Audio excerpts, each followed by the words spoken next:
Go ahead Feels and like call it our today. work session to order. I usually do the review of our city council meeting, but I'm not sure if I have pulled it up yet. 1 second here. Yeah, so I will do a review of tonight's agenda and pause so that counselors can ask questions of staff before we get into it tonight, if you do have any. We'll call for any proposed changes to tonight's agenda, then we'll get into public comment. Jeff, has anybody issued anything in person or online yet? Not today, man. All right, we'll then get into our consent agenda. Well, we don't have anything to report back from previous public comments, do we? I do not believe so. I think there was no comment last time. So, all right. Consent agenda, we have our city council meeting minutes for January 3rd, contract amendment for the Veolia. I've heard it a lot. Water North America West LLC. Under presentations, we've got a group from Mount Hood Community College who do their annual presentation to us tonight. Under ordinances, we have a public hearing authorizing wastewater revenue bonds for the WIFIA loan agreement. 3 years in the making or whatever. 3 years in, yeah. And then under new business, we have the purchase authorization for the street sweeper for Public Works Department. Kind of controversial. Highly controversial. After that, we'll do a report from our city manager, and then we'll do our committee and council reports. With that, Jeff, will you please call the roll? Yes, Counselor Maiden, Present. Counselor Smallwood, Here. Counselor Sheldon, Excused? okay, Counselor Walker, Here. Counselor Exner, Here. Counselor Hokinson, Here. Mayor Pulliam. Here. With that, let's go ahead and get into our work session for the Clackamas County Homeless Services. We've got not the brothers, but Brown duo here. We've got Nupa from Ant Farm to kind of give us a homelessness services report on what's going on here in the county and kind of how we interact and collaborate. Tyler, would you like to kick us off? Yeah, thanks, Mayor. That was a great introduction. I'll just add a couple things to that. So we have Adam Brown, Vahid Brown, and Noompa here this evening. The council will likely recall we've had a lot of discussions about what services are being provided, how are they being provided, who's the recipient of those services. And so what better way to get the information to you than bring the representatives from Clackamas County's, I can never remember the order, Health, Housing, and Human Services. You got it. And the Ant Farm. And so with that, I'll just turn it over directly to the three of you to talk about what services are being provided and how we all work together to make sure that the most vulnerable in our community are getting services they need and what that looks like. Awesome. Thanks, Tyler. And thank you all so much for having us here tonight. I'm Adam Brown. I'm the Deputy Director of our Clackamas County Health, Housing, and Human Services Department. So Health, Housing, and Human Services is the largest safety net service provider in Clackamas County. We have a really wide breadth, if you will, in other big counties like ours. The functions that we do are often multiple departments. It's that way in Washington County. It's that way in Multnomah County. But we have the whole continuum of health, housing, and human services under the purview of one department. So that's we're the local mental health authority in our behavioral health division. We're the local public health authority in our public health division. We operate a federally qualified health center in our health centers division that offers low-income households physical health, behavioral health, and dental services. We have a social services division that does intellectual and developmental disabilities work, is the area agency on aging, the community action agency. We have a children and family and community connections division that does a lot of prevention work, early childhood work, workforce development activities. And then, of course, all of our housing and homeless services work, which is under the purview of our housing and community development division. So Vahid is the Deputy Director of our Housing and Community Development Division. So under that division, we do a couple really key things. So we provide all of our homeless services, outreach, rapid rehousing, trying to get people back into housing as quickly as we can, shelter, permanent supportive housing.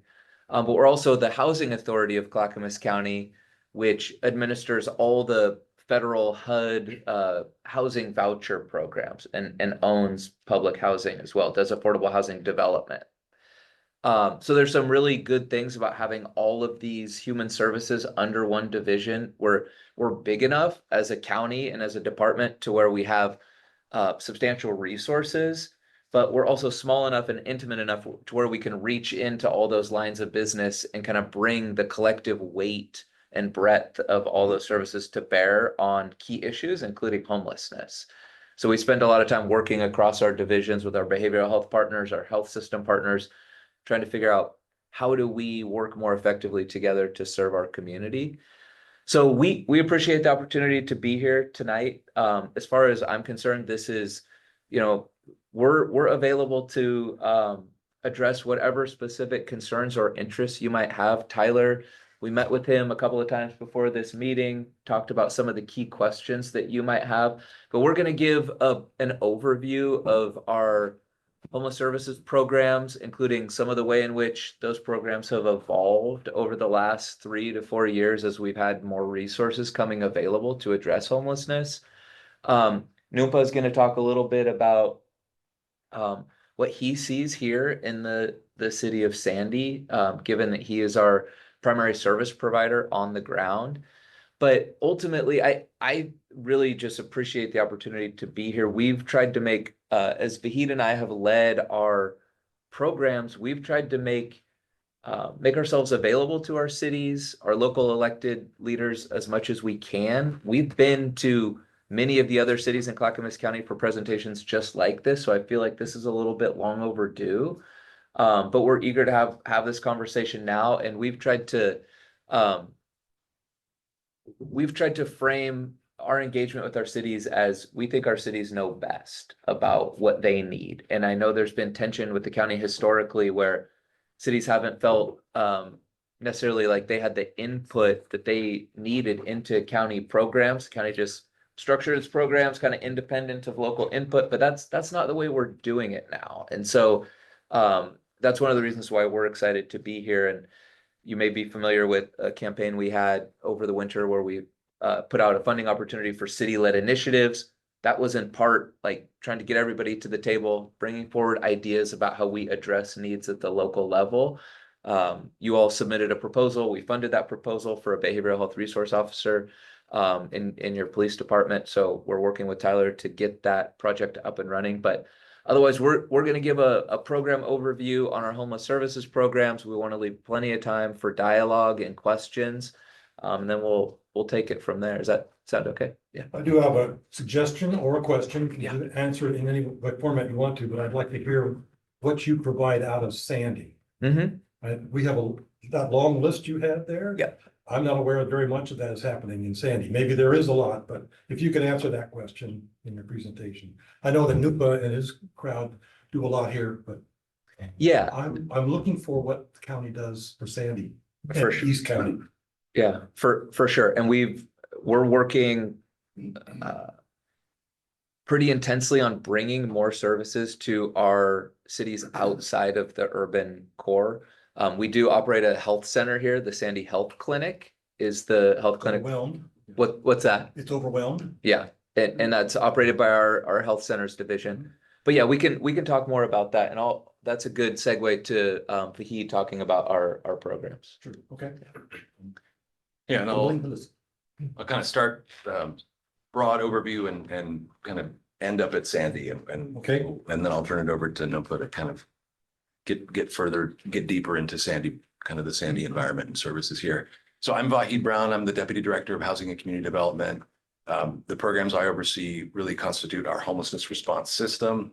When I came to work in Clackamas County about 10 years ago, a little bit less, there was not a homelessness response system in Clackamas County. There was a number of underfunded but disconnected homelessness response efforts or programs, kind of isolated islands that were federally funded programs. Can you clarify what you mean by that?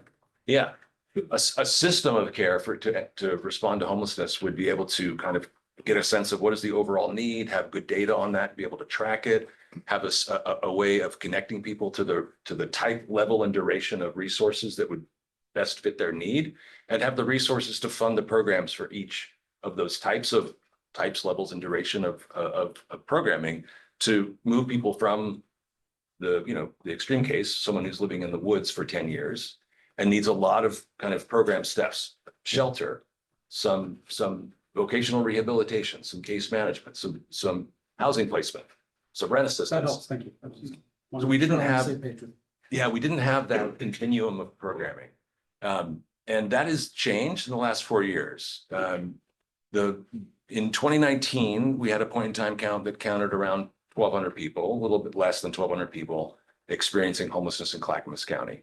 And we did not, as I said, have a system at that time.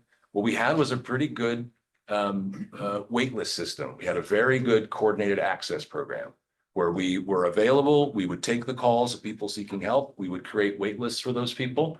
And then we would answer their phone calls and say, yep, you're still on the wait list. But very few placements off of those wait lists were happening. There were very few Know programs. this process. Yep. And that was my job was for 4 or 5 years was to sort of manage that wait list, manage expectations, help the community understand the nature of the problem and the fact that we didn't really have resources adequate to the need. With the Supportive Housing Services voter approved TAC measure in 2020, that has changed dramatically. Prior to 2020, we had less than $5 million a year in annual resources for what I call that, not a system, a bunch of isolated programs. Now that's tens of millions of dollars a year in revenue for Clackamas County programming. And that revenue has allowed us to not only create a system, but to create a countywide system. The Supportive Housing Services measure programming dollars are restricted to the urban growth boundary. They don't serve Sandy. But every other dollar that we had before 2020 and that we've gotten into our programs after 2020, we're prioritizing for Sandy, Molalla, Estacada, and other non-urban communities. So this is what we call the repositioning strategy. Freed up. funds. Yep, we're taking freed up funds from our Supportive Housing Services dollars and redirecting those funds to programs in rural Clackamas Okay, County. let me just ask an awkward question. Yep. If you don't mind. I don't mind. So what I hear or what comes to mind for me when you say that is that we're redirecting these homeless dollars to Sandy, Molalla, and Estacada, which in my mind means that people who are in Oregon City, Clackamas, Gresham, whatever, are getting moved out here to deal with, to get served out here Is when that what we you meant by really. redirect? That's a great Is that awkward question. enough? No, thank you. Thank you for asking that. I can't 'cause wait to answer that one. No, I'll yeah. wait, I'll wait. It's- I'm really glad you asked that question because no, I mean, and I can see how my framing of that. The amount of resources that are being redirected are really the pile of resources we had before 2020, which is very small. And that was being used mostly in the urban part of the county. So the few programs we did have for people experiencing homelessness were mostly in Milwaukee and Oregon City 5 years ago. Now, those are still being funded and expanded with Supportive Housing Services dollars. So we still today have a lot more programming in Oregon City than we do in Sandy, Molalla, or Estacada, but we also have a lot more need there, right? That's where Oregon City is where we have the largest number of people experiencing homelessness, and then Milwaukee, and then North Clackamas. So no, what I'm saying is that we had very few resources 5 years ago, and all of those resources supported programs in urban county. Now we have a lot of resources to support urban county, but they're restricted to urban county. And so the unrestricted dollars that we have, we're redirecting out here. Okay. So we aren't creating a magnet of services in rural Clackamas. If we did have a magnet, it was a long time ago in Oregon City when there was the one thing, the Father's Heart, right? So anywhere in Clackamas County, people would know, well, there's the Father's Heart, you can go there.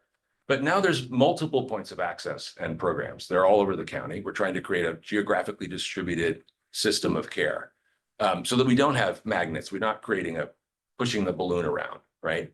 We want to meet need where it exists and to the best of our ability, right?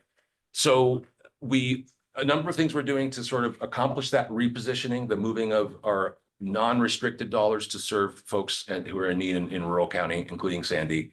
We have a consultant doing a needs assessment and planning kind of cycle in the community. That's Focus Strategies. They've worked with Sandy's task force and met with them and with other communities. They have a needs assessment report that they're going to be delivering to us in the next week or so. And then we're going to start launching a strategic planning effort. We didn't wait for that effort to begin redirecting dollars. So we have already redirected our general fund and our federal funds and our state funds, which are not limited to the urban part of the county. and prioritize those for urban programming. That's with Ant Farm, with Love One, which is an outreach program out of the Father's Heart.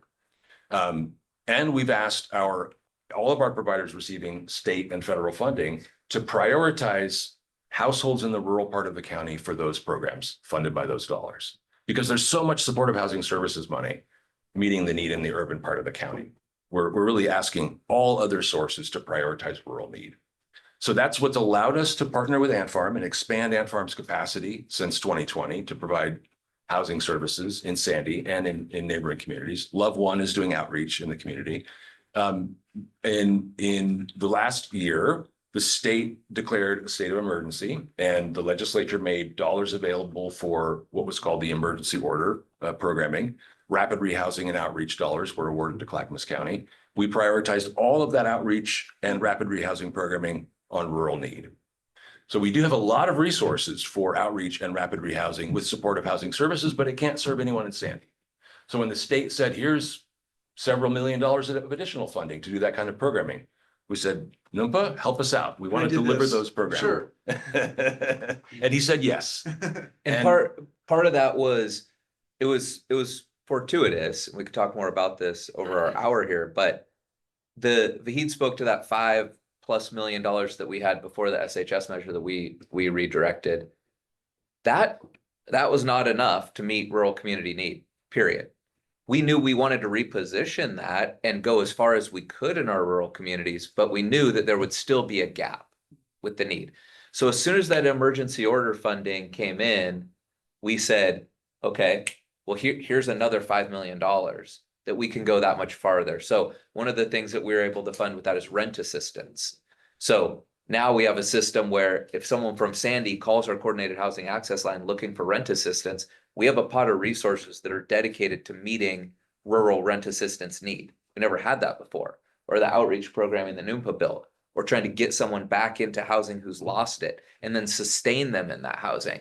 So we were able to kind of immediately double down on that repositioning and we did this with the support of our board. We told our board, hey, look, we've got this resource. The biggest gap in our community is in our rurals. Let us prioritize these resources to go further in meeting rural community need. So that just happened over the last year. So we are trying to go farther, but sorry, Vicky, to interrupt. I wanted to give like that kind of. I'm very appreciative of that. I have a friend whose family disintegrated and the daughter and child, 3 kids, and all of a sudden we're getting evicted. We have 24 hours for mom's house. Went down to your place and they were housed. We moved them into a place went to the hotel for 2 or 3 days. They were in a house by the weekend. We moved them in, which was pretty amazing. It's pretty cool. So something that wasn't there 10 years ago when I used to work with other people, there were no resources. It was that wait list. And that's how it's supposed to work. That's exactly how it's supposed to work. That there was an access point in the community with Ant Farm that household could connect with. They had a continuum of programming that we were funded so that they could do all of the things necessary. A hotel placement for the interim period, housing placement, and some assistance to get into the new place. So it wasn't, well, we've got this flavor, but not that flavor, this flavor. That was the. The only downside to that, obviously it's brand new when this happened, is they randomly walked through the library and saw a sign, checked in, otherwise they'd been in their car. Yeah. So the awareness we still got to work on. Yeah. Yeah, and that's on us. That's our job, is to make sure that we reach the community and they know how to reach us. We have there is one phone number that anyone can call in the community, the Coordinated Housing Access Line, CHA. In the last year, since July 1 of the last year, 70 people called CHA from Sandy. Now, from the county, 3,045 people called in that same period. So 2.3% of our calls come from Sandy. The vast majority of those calls, of those 70 calls, were that situation. Someone was experiencing housing insecurity, they're looking at maybe becoming evicted, and they're seeking rent assistance. So 63 of those calls were of that type. 17 of them, we were able to resolve the issue. Now, we don't have enough resources to provide rent assistance to everyone that calls. But of the 63 people that called from Sandy, we were able to provide rent assistance to 17. Now, the other 7 households were households experiencing homelessness. 3 of them were enrolled in programs, probably with Ant Farm. I don't have that detail from my report, but they were probably with Ant Farm. So that's because I know that was one of the questions that Tyler relayed to us that you had was about, what's our data say about the numbers of people experiencing homelessness in Sandy? We had a point in time count, a street count that was conducted in January. The point in time count did ask people to identify, voluntarily the geography of where they were going to sleep the night that they were experiencing homelessness. No one named Sandy in that count. But that doesn't mean obviously that no one's experiencing homelessness in Sandy. We just didn't have anyone that named Sandy. So there's no Sandy specific information from the point in time count. Didn't we have a, You excuse have me, to did go we, off street. Yeah. didn't we have a count of 10 or 12 at some point? I'd heard a number somewhere along the line that we had Was that the a homeless task dozen. Yeah, point. I remember, Chief Roberts, he announced that before he retired. And that's- He named them off basically. That's still pretty much the number that we have between the end of industrial and a few that wander. Mhm. My question, if I may ask one, is when you talk about Sandy, are you talking about the 97055 zip code or are you talking city proper? Because there's a difference. Yeah, and it's, Probably. and my answer is yes, because when with coordinated housing access, we're asking the person who's calling where they're calling from. Are you like, what community do you So live it's in? probably broader. It's probably broader. Yeah, it's their self-identifying that. Mhm. A lot of people say they're calling from Milwaukee and they're actually in Oak Grove or Right, somewhere else on right, 99. yeah.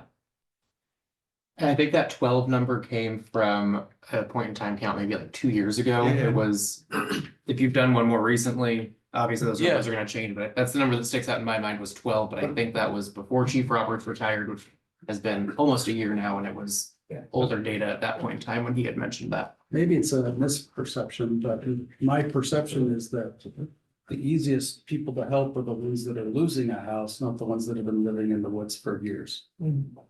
Yeah, and so that's a constant kind of juggle for us. I mean, we are dedicating resources to the prevention. Prevention is the most effective intervention. It's the most cost effective. It's the most humane. It's all the things. Stop we- the bleeding. Stop the bleeding. But we also have to end homelessness for those who are living in the woods to the best of our ability. Not all of them are. If they're willing. That's right. That's right. That's what the outreach is for. The outreach is to really build those relationships. Sometimes there was an individual who built a cabin in the Newell Creek Canyon in Oregon City. It took outreach 22 times of visiting him. Wow. He's housed now. He's in a permanent supportive housing program, but it took 22 visits in Wow. order. And the first one was, if you come back with the cops, a helicopter, whatever, it's going to be, a shooting match. So that's how it started. And then it ended with him in housing and he gave me a stick that he carved as a present. He's a very gifted cabin maker and made his own little cabin in the woods. So our outreach programs, that's how it starts. We fund street outreach throughout the community that makes relationship and connections with people. Then we fund safety off the streets. 4 years ago, we had no year-round shelter in Clackamas County. Now we do. We have hundreds of units of year-round shelter for folks experiencing homelessness. None of that shelter exists in isolation. We do not fund a shelter bed if we don't have the ability to exit someone from that shelter into a housing program. What's the waiting list on that, though? I've heard the waiting list could be months and months and months. Yes, we don't keep a waiting list necessarily for shelter. So anytime there's an opening in shelter, folks it's filled. We don't ever keep any vacant shelter units. So But if you they don't have a call, wait. if they call, there's an opening, you put them there. That's right. If they're not, they call back the next day. And if there's not a connection, if there's not an opening in shelter, we connect them to outreach. And then outreach will do an assessment, see if they're eligible for any program. They might be eligible to be housed directly, right? In a rapid. We circle housing around program. on them a lot. Yeah. That's what we're doing right now. We're circling them when we get any name, And I gotta assume like some of the emergency shelter stuff that happens in the winter months and stuff are maybe treated a little bit different than that. Yes. Or, because, and I don't mean to pick out a sore topic, but so like this last winter, at least the way it was communicated, or from my vantage point, which is not always the correct vantage point, so correct it when it's wrong. But that and this is great, winter months, let's get people off the streets when we can. But that we were, especially at the Best Western here in town, that we had taken a lot, put them there, and then, okay. But then it was that permanent housing deal that Yeah. or at least the way from my vantage point, or it was communicated to me that maybe we let off on not getting folks out of that situation and into a more permanent setting. Can you kind of maybe, Yep, I didn't mean to go there now, but we're kind of on that topic a little bit, and I just wanted to. Yeah, no, I want to know the same thing, Yeah. I want to know year round, right. because like this is. I knew some people that have family in for a wedding this week, and so they didn't go to the Sandy Inn because they had heard that it was, getting a whole lot more homeless, and so they found some other accommodations, but I'm just curious about how that's kind of what's been around town. That's what I hear. So I'm just curious to know, how much are we relying on Sandy Inn as shelter for any of these folks that you're serving, and for how long? Yeah, that's a great question. Yeah. Keep in mind, it was our only motel. Yeah, and I Right. got all the answers on that one too. I got details on that. Okay. Yeah, Yeah. we keep really good records. Anytime you want to ask. Yeah. I personally think, my understanding is you're there personally a lot, so. A lot. Yeah, Not anymore, well, but that's good. Well, yeah, and the situation, there was pretty heavy utilization Yeah. of that hotel during that severe weather event in January. But it was, and we were prepared to talk about this as a group. It was an interesting confluence of circumstances that resulted in that level of utilization. So, and it was a product of this repositioning. And what was really good intentions and actually had good outcomes in the long run. But I know in that moment in time, it maybe felt different. So what happened was the emergency order gets passed, January 2023. State goes through its allocation process, April, May, June. We start doing our program planning around the rural area investments, start working with NUMPA, Clackamas Women's Services, that operates in our urban area, but was supporting kind of the administration of programs in the rural communities. So we're working through the fall to build these programs, including the new outreach capacity to better reach folks on the streets here or in the woods, wherever they may be. And then there were two pieces to the funding. There was new outreach funding, but then there was also substantial funding for what we call rapid rehousing, which is getting people stabilized. So outreach makes connection, then we get them maybe into a shelter, but then also into a permanent housing unit. And that rapid rehousing program allowed us to fund people with rent assistance for up to a year. So we're working on that. September, really the programming kind of gets up and running. We fund NUPA in partnership with Clackamas Women's Services to do some of those housing placements. And the programming kind of got up and running around November, and the state had goals that had to be achieved by January 10th. So we built this program capacity, and then we had a severe weather event. actually 3 of them. Two severe weather events. Yeah. So sometimes severe weather events, they're a blessing and they're a curse. The curse is that they're really hard for people on the streets. The blessing is that they bring people off the streets seeking respite from the conditions. That's what happened in this case. And it just so happened that we had the funding to short-term shelter them. And then we knew we could get them into a permanent housing option. So the severe weather event turned into a rapid rehousing, was a call gold key. for access. Yeah. So NUPA worked to get as many people as he could into motel shelter, knowing that we could then move them onto housing. Now, normally during a severe weather event, we put people in a hotel for 3 to 5 days, just for the duration of the life-threatening risk. In this case, well, we got them in there, but then we were working on housing placements, getting them into an apartment. So NUMPA's working on that housing navigation piece, identifying an apartment, working on the move. So then they're in a hotel for a little bit longer, and you can speak to the duration. But that's what happened over this winter. It was actually a unique set of circumstances that led to that level of utilization. In any given year, if we're just trying to get people off the streets, keep them safe during the severe weather event, that utilization is less and it's shorter duration. And so I don't know, Pete, if you want to speak to that kind of average use, or Nupa, I can let you speak that, but that is really what happened this year at that hotel. Is it was good program design, it was trying to do the right thing in terms of getting people off the streets and into housing, and it did result in that kind of bubble of use at the hotel. And one thing I can say specifically about the motel, which was, yeah, I mean, you're right, it's a blessing and a curse, because we were in the Red Fox and we were in Stagecoach and we were in Canby Motel and we were here. And I mean, small towns don't have a lot of motels. And so, you know, in the past, we supported through using our Access Learning Center and the cafe as a warming shelter. And we just did more of the congregate. And, you know, this year we chose not to, and it was really about trying to figure out how to kind of grab a hold of these people. We positioned staff in the motel 24/7. So we had a room there. Actually, our staff went and worked out of there. And we addressed any situation that came. We did morning and night checks on people, and sometimes 3 times. And then we did morning and night checks with the motel staff. And then we kept Moody, and a number of the officers were on speed dial. We didn't need to use them that much, but there were occasions. I mean, when you put people in there and you're pulling them off the streets, you're gonna see some stuff. So the utilization of the motel, really what I would say is in the cold weather, we filled them. We filled it.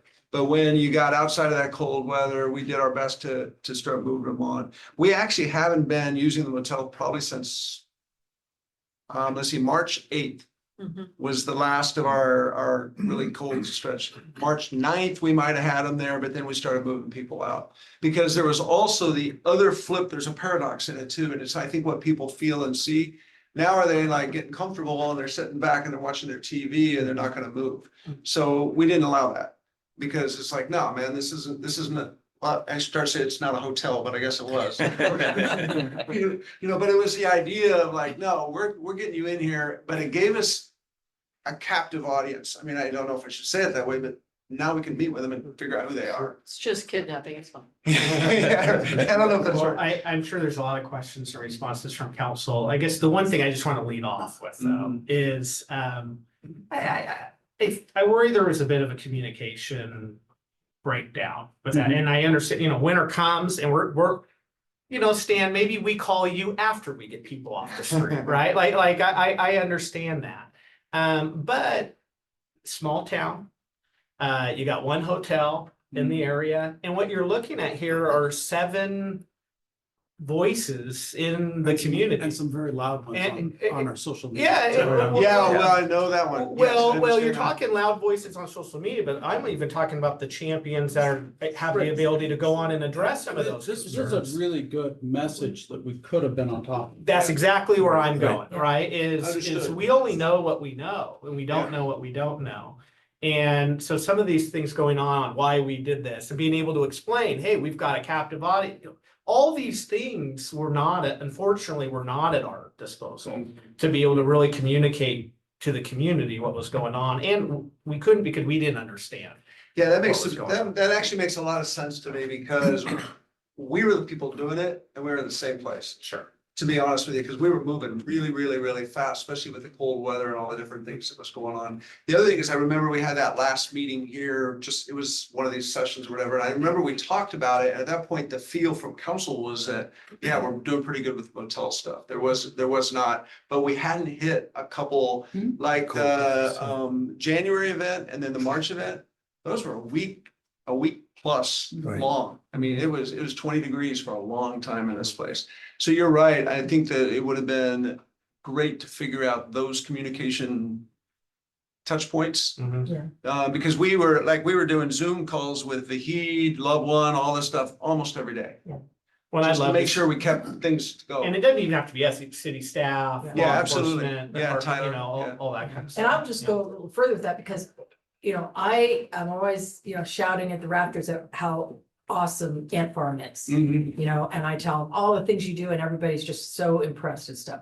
But there was kind of as this kind of, once you started kind of providing these services, there was, and it wasn't for me, but I know, you know, other people in this community felt like you were bringing, you know, homeless people out here and dealing with them. Mhm. Now, we can say that they were already here and all that, and I totally understand that because I've cleaned up all the homeless camps around here numerous times every year. So but that was kind of the perception that people were getting. Absolutely. And so, and it was, and so it started to dim your halo a little bit, and I was real concerned about that, because like I said, I don't want to see that dimmed at all. And so getting that communication and understanding in the community of what is and isn't being done is really important. Well, and it is important. And you know, what's really, really interesting, Kathleen, about that is that, like, again, this money came fast, and we were like, the turnaround was January outcomes, you know, so we did what AmFarm does. We rolled and we stepped into it. Now,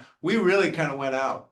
We ended up, and I gave you a little handout. Now, Brittany, a case manager, threw this together this afternoon. It's got some flowery words. I might not write it this way, but I mean, the statistics are accurate. If you look at the number of people that we've housed, we have housed 60 adults, and half of them are from Sandy. So even though the homeless count said 12, there's a lot more. But it's not just in the city limits, it's people living outside, but they're still gonna affect our city. You know, and then we're also patrolling all the time. So that's the other thing that we're doing. And we're Kevin Moody and I, we work really close together, because when we hear a camp, we got a camp cleanup capacity now that we go and clean up a camp, and we also figure out who those people are. But those 30, the other thing I want to say is we also have another 25 kids that are almost all of them are from Sandy, and they're all housed at this point. So yeah, I mean, it's quite honestly, this has been a heavy lift, and it's been hard on us. And that's why we're super excited to see the youth hub come up now, because we want to get back to our roots. But simultaneously, it feels like it's not been a waste for this town, because the streets are cleaner. There's less issues in the park, and our people are kind of we're on the know of it. So I really respect the concerns, and the dimmed halo. I mean, I've kind of taken a few hits on this one, but I'm okay with that, because I also feel like it's been good to support our community, and by keeping it local. So I mean, I respect Adam and Vahid a lot, but by keeping it local, it's been a difficult place for me, because we are kind of the only ones out here. And I also care enough about this community. We're going to step in no matter what, forest fire, COVID, whatever. And in this situation, we stepped in, and I can tell you, we got really good stats. And if we need to make them public or whatever, nobody's coming from anywhere else here. Now, I can tell you, we started with these drop-in centers, and we got money, and let's figure this out. We had a flood of people, and I think I talked in the last meeting about this. We had a flood of people came out of Oregon City because they heard Sandy had money. So we shut that down right away, and we have no problem turning people around. Now, when we turn them around, we just don't say, go away, like kind of the old system. We connect them to Father's Heart. We connect them to other people, but we say, you got resources in your community. You don't need to come here. And it's worked. You know, we are only working with local people. Now, there is a small subset of people that run between Molalla, Estacada, and Sandy. And most of it's just Estacada and Sandy. Molalla kind of keeps to their own. But anyway.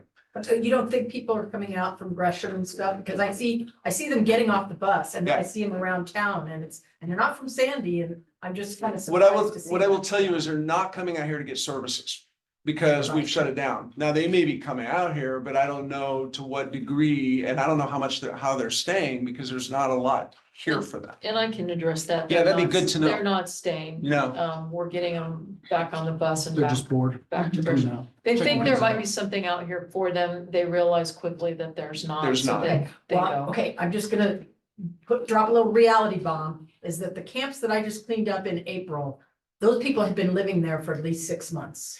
And So- there was 5 of them at least. So I got a reality bomb.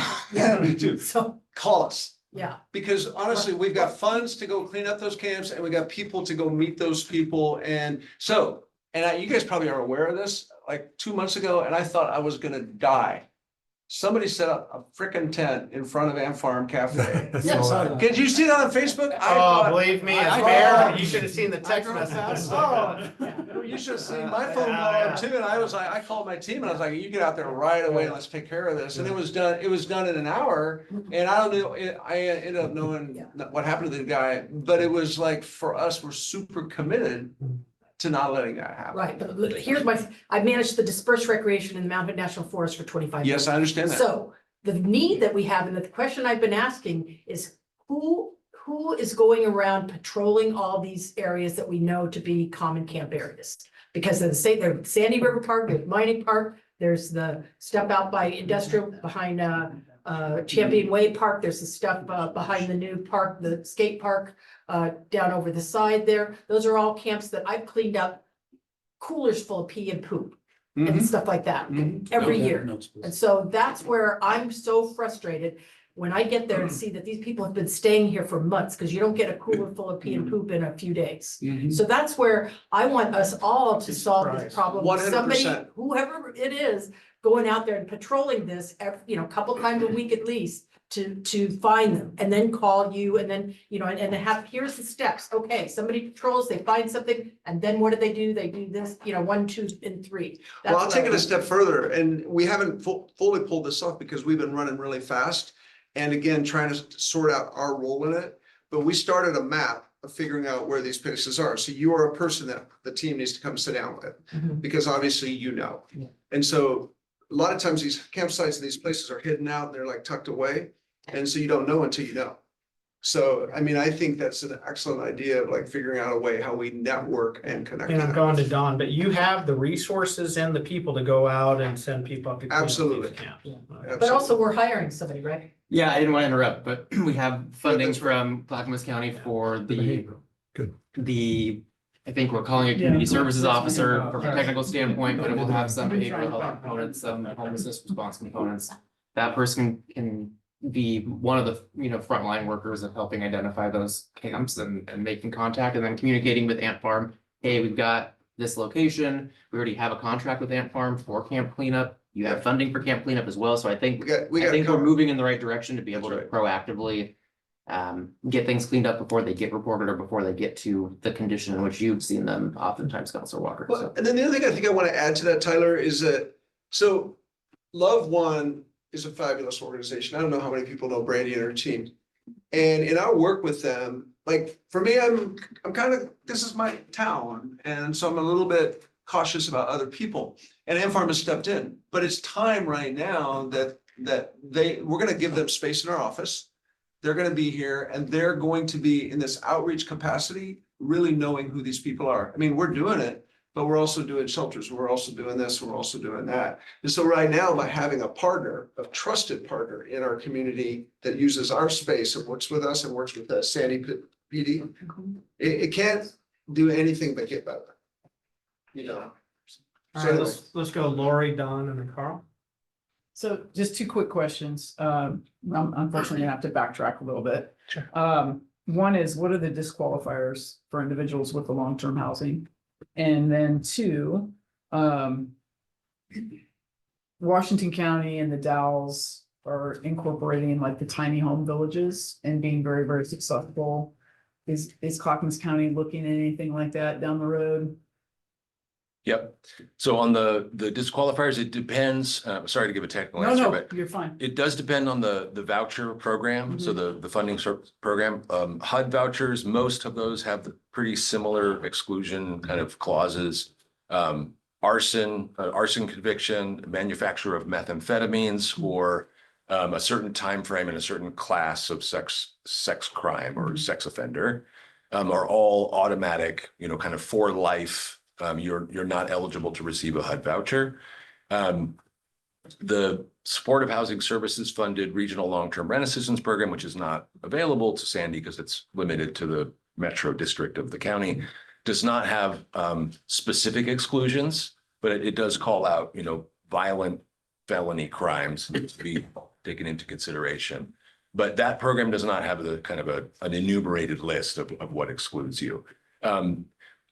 In general, though, income above a certain level will exclude you from eligibility. So really, our rent assistance programs are for people who are experiencing acute poverty. And our metro funded vouchers are limited to people who are not only experiencing acute poverty, but have long histories of homelessness, a year or more, and a disabling condition or more than one disabling condition. So we're really focusing on chronically homeless for that program. So the other thing that I would like to add to that I think comes out to the public, and this is what people see, well, they're not helping that person. So we on the streets and like practical levels, we, whether it's a motel stay or whether it's an apartment, we are not going to place somebody that's using methamphetamine to be your next door neighbor. It's not going to happen. But what it means is we put them on a plan and we still work with them. We still like try to help them. But we cannot in good faith put them into a community apartment knowing they're gonna blow it out. So it's not an exclusion by any means, but they're gonna be a little bit longer, or we might say, you need to take a break. You can't do this until we get that behavior under control. Now, we're being pretty successful with addiction stuff right now, but there's a number of people we're not, and we just face it. They're choosing to remain in their addiction. So I needed to say that, because there's a practical side that I think the community might see like, well, what's going on with this? You I know know? what you're saying, yeah. Yeah, there's some rough people out there. And then Counselor Smallwood, on your other question on the villages, yes, so Clackamas County has a village like this, the Clackamas County Veterans Village. It's been operational since Mhm. 2018. I'm familiar with that one, yeah. Very successful, and we are standing up another one on the same property. We'll have 24 units of kind of tiny homes. That it's sort of placeholder name, maybe this is what we call as Clackamas Village, but that's what we're calling it for the moment. And construction just started on that a few weeks ago. They just started moving dirt. They're clearing it. And we expect that 24 pod facility to be open sometime around March or so. Cool. Thanks. Don and Carl. Hey, going way back, I think it's important as we look at this to make sure we differentiate between those chronic campers in the woods and the people who are coming in, and make sure that we keep our eye primarily focused on the first and then play the cleanup part one. Part two is, I think this is a really compelling story. I didn't know very much of it until you came here today. We need to share it better. We talked about that, but I was looking on our website. I can't find anything about this on our website, and I can't find anything about this. Maybe we can provide some links and some information, and then we can use, as we have these events coming up in the future, we can use these guys to disseminate event-related information to the community. And I think some success stories will help us tap into those soon-to-be homeless people and get them a little sooner, maybe. So, thank you. Appreciate it. For sure. Carl. So on a similar vein that Dawn is talking about is I've had some real struggles, personal family members, a member, and some other folks that have, because I've been struggling with some of that, with that family member, have got onto the same bandwagon and really struggled with how to find resources and where that connection can be made, finding out that they're disbarred because of certain chemical, certain criminal, that kind of stuff. It always seems to come with that kind of individual. And it was a real struggle, and until that, my personal family member had to go to Multnomah County, because just couldn't figure it out here in East Clackamas County. A lot of the conversation was that there wasn't enough resources at the current clinic that are here in Sandy. So go to Clackamas, go to Oregon City, go to those kind of places. And that was such a difficult way to get that person there, and not just my own personal family member, but the other folks that were in that same boat. They ended up going to some bigger facilities. I guess that would be the best way to contact. That may be a good thing for us, because the problem moves to where the money is, I suppose. But it doesn't seem reasonable that we have our own people who are ours. They have relatives here, they have school here, they went to whatever, that they are ours. We should be taking care of those people. And to have them struggle with having to figure it out. So communication really is a big thing for me. Education may be attached to that. How are we moving away from that? And this is the story about my personal nephew is probably about 6 to 9 months old. Has that changed? Have we done some better ways of getting the word out for some of these individuals, that maybe the singles, family struggling, don't even know how to deal with who to call? I happen to know Nupa pretty well, so he helped me quite a bit. I'm certain that phone calls. I would say this about that too, just because I know you and I know the situation. If we had had the funding, if we had had a different set, like you creating this system that you're talking about, and I trust it and I believe it now because I see it really happening, we could have done some work then. Think so? Yeah, absolutely, because we didn't have anything. We, I mean, every bit of thing that we've done in this city, half of it's free, because we don't get paid for it. So it's nice to get paid for it now. But at the same time, it's the right thing to do, is to step up, just like you're saying. So we do have a communication process that works for these kinds of situations where I need to get my nephew, my We got work to sister do and that on kind it, of but we'll stuff. get better. How do I get them to the phone numbers?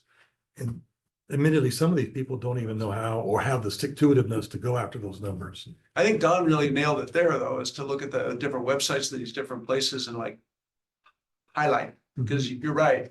We think we're communicating and then we find out that we're not. And the other question I had is the Clackamas County Clinic now has been here, what, about a year or so? And I just keep hearing overwhelmed, long waiting lines, no way to get in. So back to Oregon City, how are we at all looking at correcting that in some way? Or is that facility just way too small to begin with? So that's a super good question. And this is one of the benefits of having all these services under one roof in our department. I have the ability to call that division director and have a conversation about that, which I will do. Absolutely. So I want to address a couple other things you said. One, the communication, both in terms of our system and during the severe weather event. Yes, we need to do a better job of communicating about our system, both the successes and how people access resources. We'll work with Tyler and your staff to make sure that we get the coordinated housing access line number on, if you want it on your website, okay. If you want to link to our website, that's fine too, but people need to know. Clackamas County, this is one of the things that we take the most pride in is the responsiveness of our coordinated housing access system. We have one of the best and most responsive coordinated housing access systems around that you will find. And we have made that a priority over the last 18 months, recognizing that people need immediate access to services. We're answering calls live 24 hours a day. We went from a backlog of around 1,800. People would leave a voicemail. They wouldn't get a call back for 8 weeks. Yeah. There was 1,800 deep. And we sat in a conference room about 12 months ago and we told the supervisor of that program, I don't give a shit, excuse my language, what it takes. What resources do you need to eliminate that backlog and get to answering calls live? And she is amazing. Her name's Lauren. She did that, cleared the backlog, and now we're answering calls live. So that's a responsive system. On communication during severe weather events, when I said this meeting is probably long overdue, that's a good example of it, because had we been here in September or October talking to all of you, I would have thought to pick up the phone during that severe weather event. I can tell you that one of the people I was talking to on Friday night when the weather was impending and we were trying to make arrangements, I was talking to Tony Conkle, right? Hey, Tony, or in Oregon City, here's what our plan is. Can we talk this through? We're going to need some help from the city. We know you're going to need our help. Let's talk about this. 8 o'clock at night on a Friday, right? So I want to have that same relationship with the city of Sandy. I'm confident that we'll get there.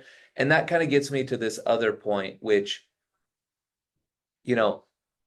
I believe that we probably have the resources that we need to end chronic homelessness in rural Clackamas County and end chronic homelessness in the city of Sandy and solve some of these long-term camps that there's been a little bit of whack-a-mole happening where we just haven't had the resources to solve homelessness for folks.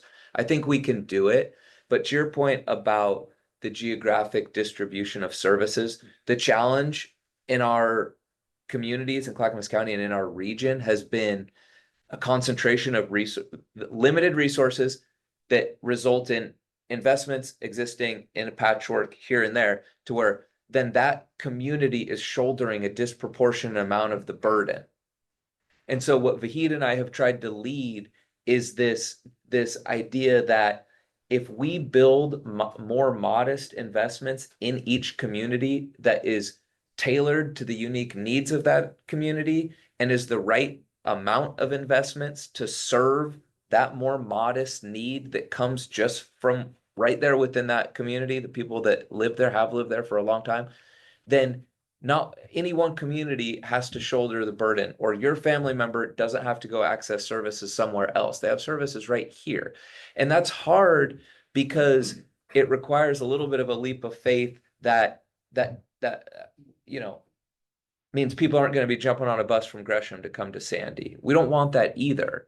We have to have geographically distributed services to prevent that from happening. And it makes me sad that Noompa's leap of faith to say, you know what, Adam and Vahid, yeah, let's do this. And Sandy has dimmed his halo a little bit because he had to spend some social capital in this community to make that happen. But now we endured that for a few months, maybe 8 months, 9 months. Okay, now we're here.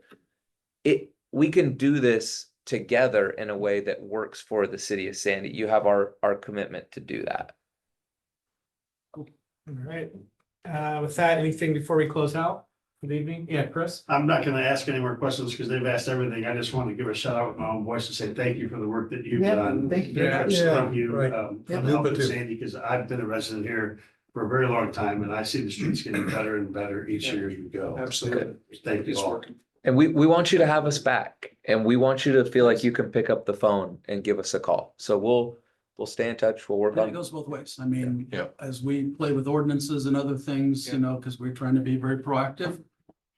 We want to know what's helping and what hurts. Well, I'll just put one last little plug in here. So I applied months ago for additional funding from Clackamas County for looking at resource centers in our 3 small towns of Malala, Sandy, and Estacada. And what I loved about these guys, and I didn't love it at the time, they were like, we're not gonna give you any money until we talk to the cities, and then we talk to your mayors, and we talk to people. And we need you to talk to them too, because we're not about doing what let's give you a bunch of money and then Clackamas County stays in Clackamas County. So what I really love about that is that this money's kind of floating right there, and maybe it's not anymore, but we're having these conversations and we're keeping it very real in the communities. And so we're really like looking at what would a resource center look like, and where do we stop the people from Gresham, and because what we're seeing right now is we're seeing what you're talking about, Don, these eviction prevention people. Mhm. That's our biggest group of people right now, straight up. Right. And we don't really have funds for them, but we're seeing them. Mhm. So it's another one of those situations that we've created because they're our biggest group of people and they're your neighbors. You know, and so I'm excited about the potential of resource center that actually helps the ordinary person. And the last thing I'll say is, like, we have a state DHS worker that works in our cafe. She's there almost every day and she sees people coming in out of that cafe and nobody even knows she's a DHS worker. But you know what? There's hundreds of people that come through our cafe and get resources and figure out things just from that one person. And the state's now starting to, like, it kind of cracks me up. It's like the Ant Farm Cafe model. You know, whatever that is, Yeah, right. you know, this is where the Bible study is. and everything. You start with some good pastries and coffee. Yeah, you know, yeah, I guess that makes a difference. I can tell you, Sandy and Malala are jealous. They talk about the Estacada and Malala, they're jealous. They talk about the Sandy model. Well, Estacada's gonna come online here. Yeah, soon, we're getting there. right? We're getting We're there. getting Yes, there. we're working on it. And that's actually a good closing up for what I wanted to say, which was just thank you, Nupa, Mayor Kaiser out in Malala says great things about the collaboration. We've had a longer history here in Sandy and Thank you. you guys just done a wonderful job. Let's just, let's two-way streets, keep the communication kind of alive and going. We have new leadership coming in, just announced today into our police department. I know Chief Yamachi will be great in that transition, but let's not forget about our law enforcement and, they're interacting on the front lines on these issues and want to be able to get people into the resources they need to improve their lives as well. So that collaboration is super important. But thank you for all the work you guys do. Thanks for coming out and engaging in this dialogue. I really appreciate it. All right, council, we'll get back together around 7:05. Thanks. Thank you all. Let's go ahead and call the city council meeting to order. Please join me for the pledge of allegiance. I pledge allegiance to the flag of the United States of America and to the republic for which it stands, one nation, under God, indivisible, with liberty and justice for all. All right, well, welcome everyone. Per our normal practice, I will start with a review of tonight's agenda. I will call for any proposed changes to tonight's agenda. We'll then get into public comment, where we do have one that's been offered before the meeting, and we'll get into it at that time. We'll then move to the consent agenda, which has our city council meeting minutes from our June 3rd, 2024 meeting, as well as a contract amendment for the Veolia, you even said it earlier, Water North America West LLC. Under presentations, we have our good folks here from Mount Hood Community College. Under ordinances, we have a public hearing for ordinance 2024-15, which is authorizing wastewater revenue bonds for the WIFIA loan agreement. Under new business, we have the purchase authorization of a street sweeper for the Public Works Department. And then we'll round off our evening with the report from Tyler Deems, our city manager, as well as our committee and council reports. With that, Jeff, will you please call the roll? Yes, Counselor Mayton, Present. Counselor Smallwood. Here. Counselor Sheldon, Excused. Counselor Walker, Here. Counselor Exner, Here. Counselor Hokinson, Here. Mayor Pulliam. Present. Thank you. With that, let's get in. Well, are there any proposed changes to tonight's agenda? Hearing none, we'll get into public comment. Council welcomes public comment at this time. I'm trying to see if there's instructions. So there's a 3-minute limit. Please state your name and address for the record. Mr. David Weatherall? Yeah. Please, welcome. Good evening, my name's David Weatherall. I was the owner of AER Guns in Estacada and All American Rentals. Due to the newspaper article that I read, you guys put out regarding Officer Lundry. So it's a 4-hour drive for me to come speak for 3 minutes. So I feel it's kind of important. Officer Lundry came to my house with the excuse he was looking at my wife's car. When I said that if he wanted to look at it, he was welcome, he said, that's not why I'm here. I am here to tell you, you are not the only rich guy that we've ever put in jail. I said, can you say it a bit louder, please? He said, why? I said, because there is a camera above your head and I'm recording it. I reported that to Chief Yamashita, who also came to my house. I have that on recording in the office with Chief Yamashita. I have it in a courtroom where they played Chief Yamashita's video and audio off of her own vest, which stated 2 of her officers were lying. Ironically, Officer Lundry had done nothing. He came to warn me off taking it any further to prosecute one of the other officers. After a year of going to court to protect my business, the DA offered me a $200 fine, which was a bogus trespass call. I refused. The problem for me is, as a licensed firearms dealer international, I can have nothing on my record. So $100,000 later, the case was thrown out after using Chief Yamashita's audio, which the DA only wanted to play 2 minutes of. The judge says, we've been here for a year. Play the whole tape. After he played the tape, he threw it out of court and told Chief Yamashita, if you ever bring a case like this in front of me again, I will prosecute you. Straight after that court case, she took the job of city manager and came out the police force. I came to the officers here and said I was going to prosecute Chief Yamashita for what she'd done. She laughed at me and said, my contract states the city of Sandy will pay my legal expenses. I just feel it's a 4-hour drive and that you guys should know the guy that you're taking down, and he deserves to go down, he's not on his own. Because you have such a small police force, when I was in Estacada, they were got rid of because they were doing a poor job. What I will tell you is they used bully boy tactics to stop me going after their officers that were lying to prosecute me. What I will tell you now is you've now put Chief Yamashita back in the same job. If that contract does not state you will pay her fees if she is sued, I will take her back to court.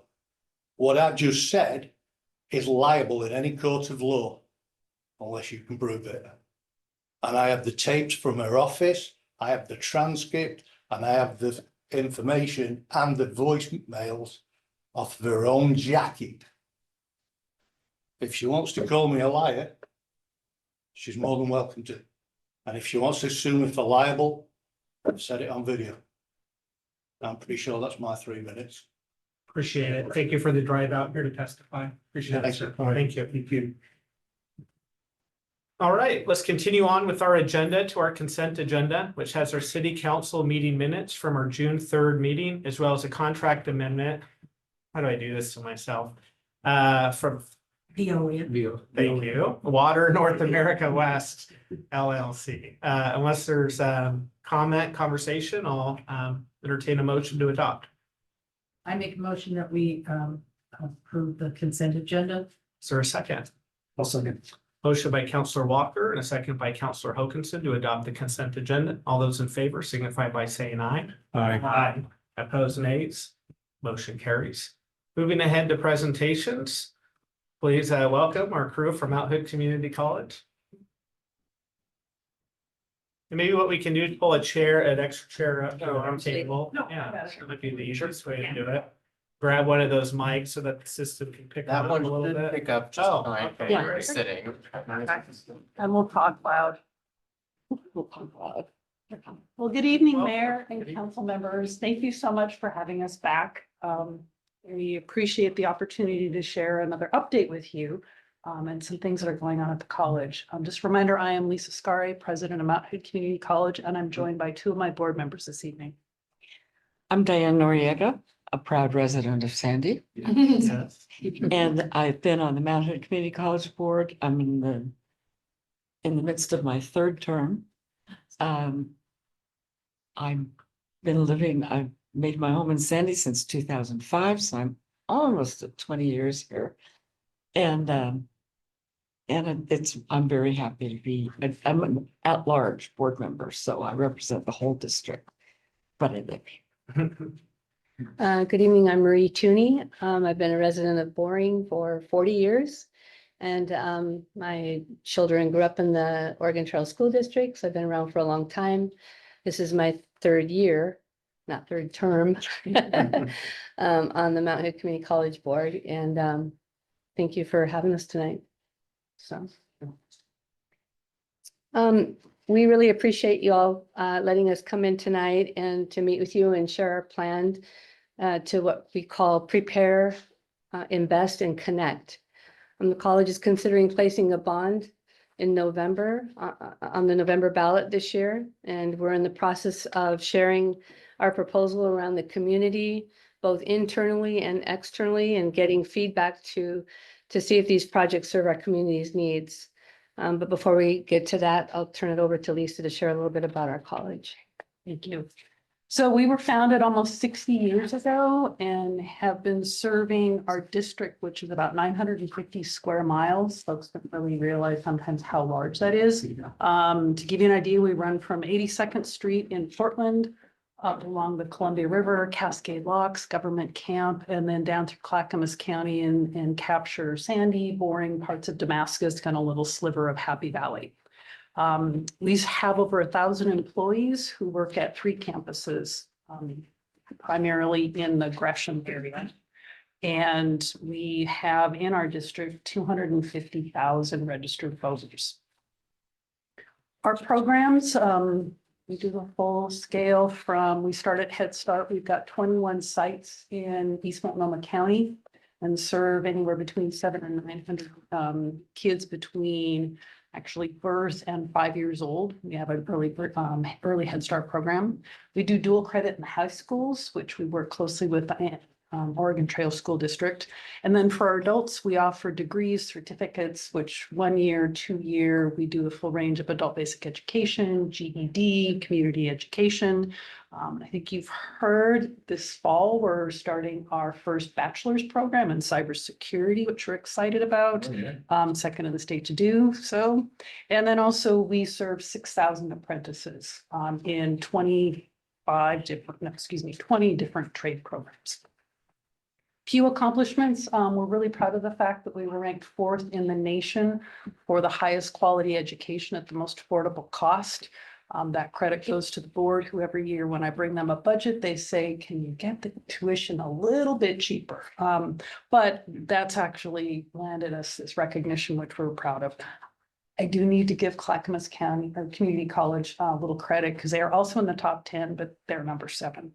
We've served over 1 million students. We served over 1 million students in our 60 years, and on the economic side, we bring in about $423 million to the local economy just by our existence. Our students, last year we served 18,500, 36% of them are students of color. And our Hispanic students are our largest population, by population of 21%. Most of our students are part-time and our average age is 28. Now, I always like to bring it home. So here are some figures showing Oregon Trail School District students. We serve on average about 177 high school students that participate in our dual credit programs. And then if you look at the students that have Oregon Trail on their transcript but aren't dual credit, it's another 411 students on average. So we're proud to say that, you know, total between the two, it's about averaging about 588 Oregon Trail School District students that we serve annually. Why did that increase, do you think? Is that COVID? Pardon? Why the change from Yeah. 2019 to? COVID. COVID? Yeah. Okay. Yeah, everything kind of dipped. And we're seeing a lag also where the dual credit didn't drop as much, but we dropped significantly with our students on campus. And that's starting to tick back up. In fact, we're on target to exceed our pre-pandemic figures or enrollments next year. And then just, so this year, 596 students at Mount Hood come from the Sandy area and 27 employees. And I forgot to mention that I'm one of those 27. And a little side note, we just got Sandy Net hooked up today. No, you So I'm you saying today? Today. Oh. So anyway. That must be why mine went out for a little bit. Yeah. You're the reason. So we know you're familiar with why educational entities go out for bonds. Of course, community colleges are similar to school districts in that our residents provide capital funding, not the state like universities. So we are exploring a possible November ballot.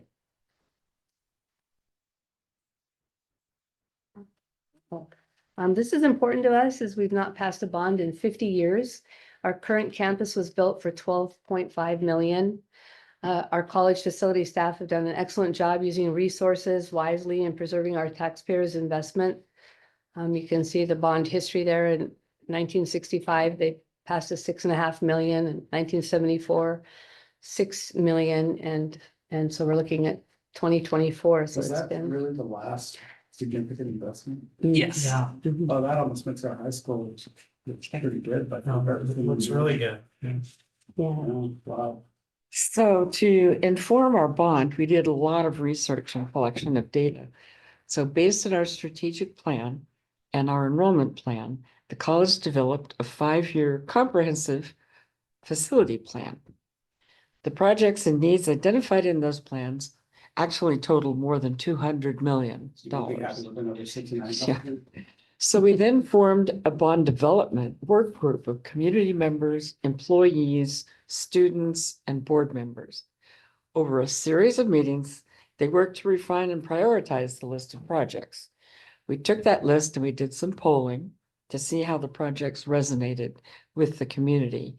And using that information, we categorized the projects into themes.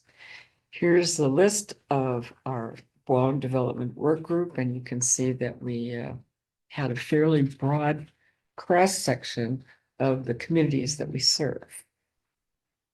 I'm going to turn it back to Lisa. Oh, wait a minute. Is this Turn it back to me or you want to do? I'm going to turn it back to you. Okay.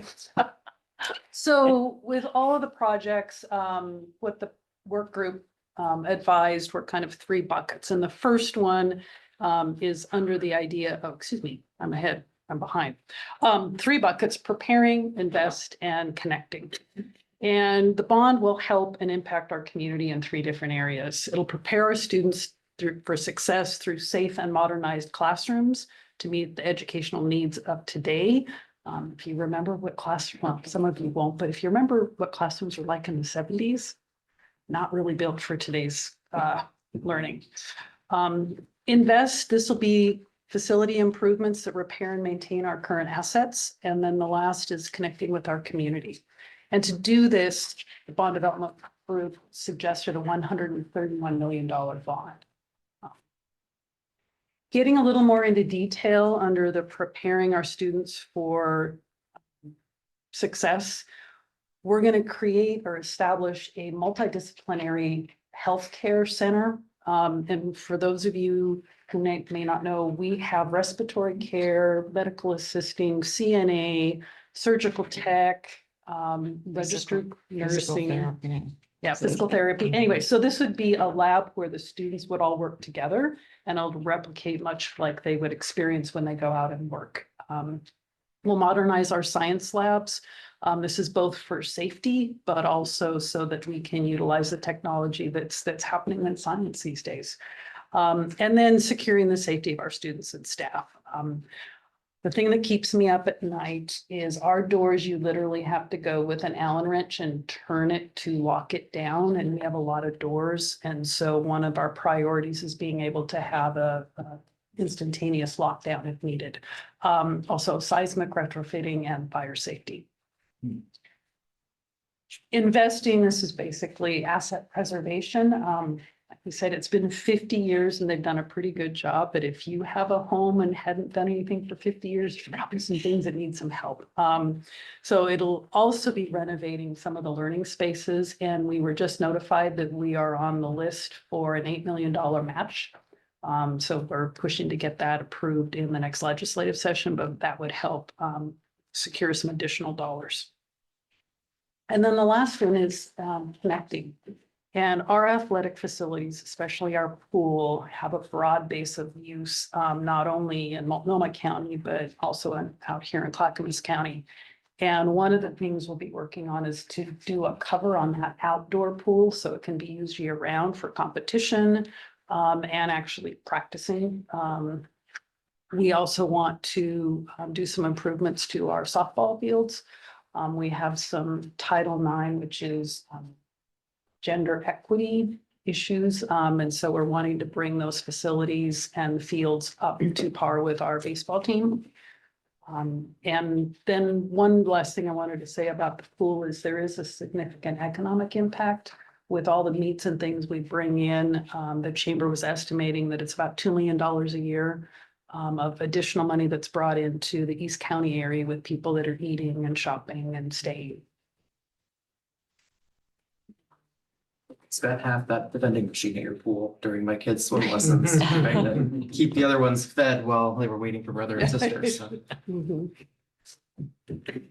So because our district is so large, we're able to spread the cost out quite a bit. The $130 million bond will cost the average homeowner about $5 a month.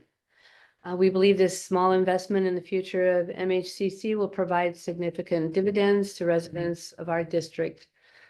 It offers quality, affordable education close to home, and the construction of these projects will bring significant dollars to our area, having additional economic benefit also. So, we're currently in our community input phase right now, sharing plans and getting feedback. The board will use this feedback and polling to decide when we will put it on the ballot. Once the board approves a bond package, the campaign to pass will begin. So. Want me to close? Go ahead. I can close. Yeah. So we're here to get your feedback and we're going to take all this input, and the board will be making the final decision as to whether this goes on the ballot in July. So we're coming right up to deadlines, and I just have to say that this bond is not for new buildings. This is for improving and preserving what we have and making it work better for our students' learning. We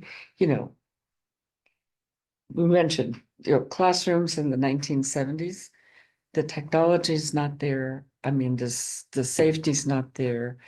The, updates, there's so much work to be done.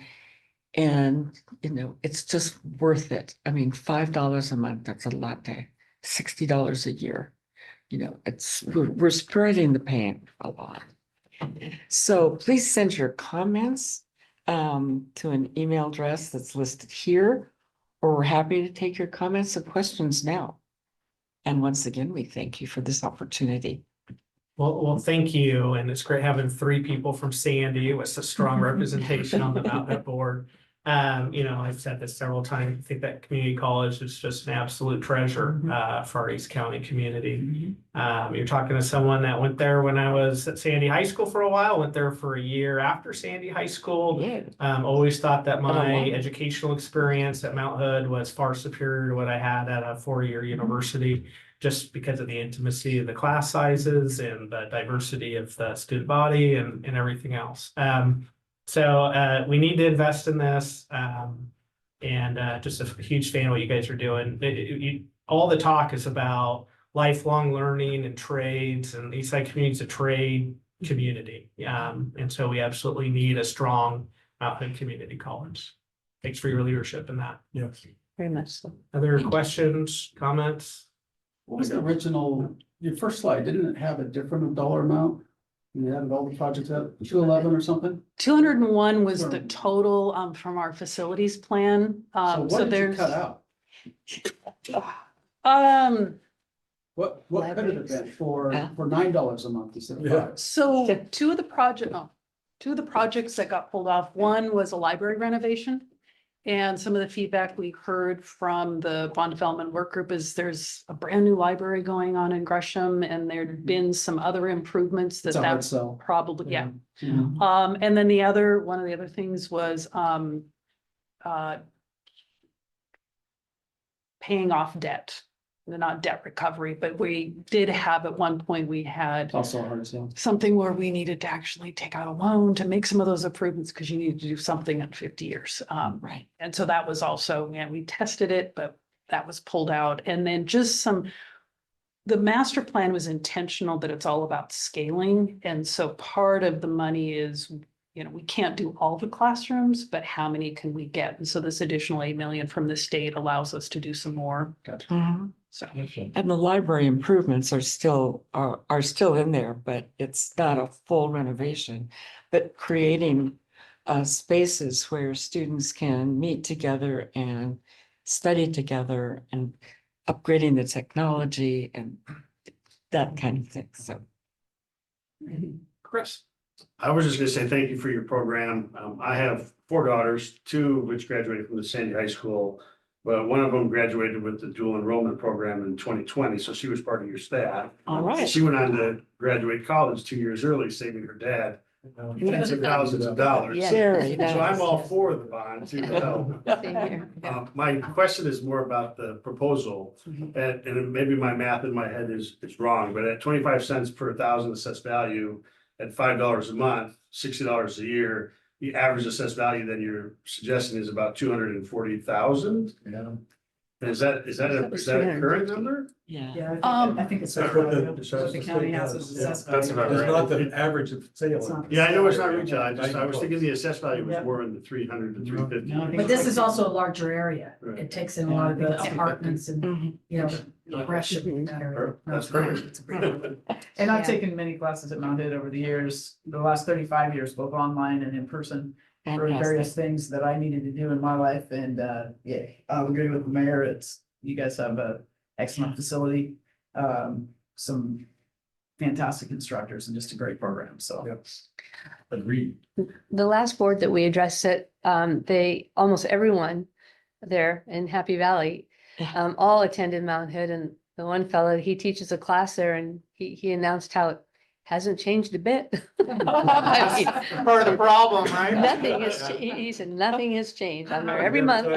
I saw some hands Dawn and Kathleen. I was just gonna ask, so, given the politics of no more taxes, which is just universal, doesn't matter where, when, or whoever. Do you have a political action committee or somebody on board to drive this home? You got a good consultant?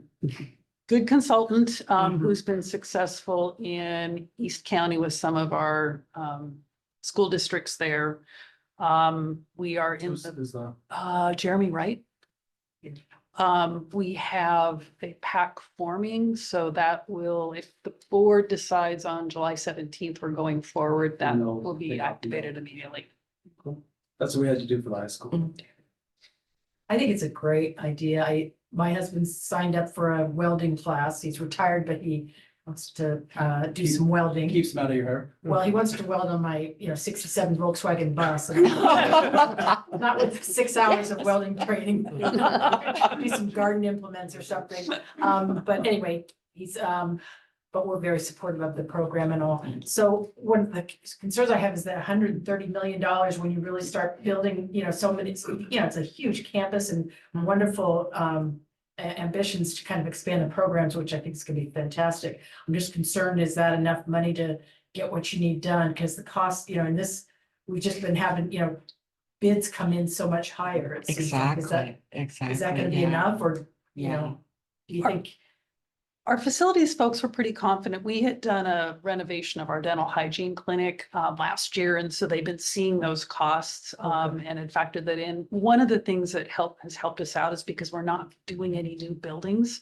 We're renovating what we have. The money goes further. And so they feel pretty confident. They have, a little bit of contingency. Good. So. All right, good. And this Yeah, last important. Saturday, we graduated 920 Nice. students Outstanding. with degrees, certificates, transfers. I mean, it was Pretty so, it's just, that's what keeps me on the board. What it's all about. Good for you. All Well, right. thank you for all of your service. I really Yeah. appreciate it. Thank you. Thanks for your time. Spread the word. Yes, certainly. All right. Thank you very much. Thank you. Moving ahead in our agenda, we have a public hearing. I will now call a public hearing for ordinance 2024-15 to order. Thank you. At 7:34 PM. Is there any abstentions from the hearing body? Any conflicts of interest? All right, Jenny, you're online tonight. Welcome with the staff report. Good evening. Thanks for allowing me to attend virtually. I have a little summer cold. The decision to be made tonight is whether to adopt an ordinance to fund the Sandy Clean Waters program. The purpose of this ordinance delegates authority to staff to issue bonds to pay for wastewater system improvements. A resolution will follow the ordinance after at least 30 days to approve the form of the WIFIA 1 loan agreement under the authority of the ordinance in an approximate amount of $24.7 million. In terms of background, the Sandy Clean Waters program, as you are well familiar with, is completing a series of improvements to bring the city's operation of their collection system, treatment, and discharge facilities into compliance. The Sandy Clean Waters program is funded through multiple sources, and I included a breakdown of our table in the staff report, but this includes 2 grants, one of them congressionally directed, one ARPA grant, a full faith and credit bond for sewer lateral repairs, and a suite of 3 different SRF loans. This WIFIA bond is one of 2 pieces which will complete the financing package. Some pieces to note are different funding sources have different restrictions. For instance, much of our work with regards to permitting a discharge cannot be paid for by our SRF loans. And currently the city has expended over $1.5 million in our work on the Sandy River outfall, which is yet to be reimbursed.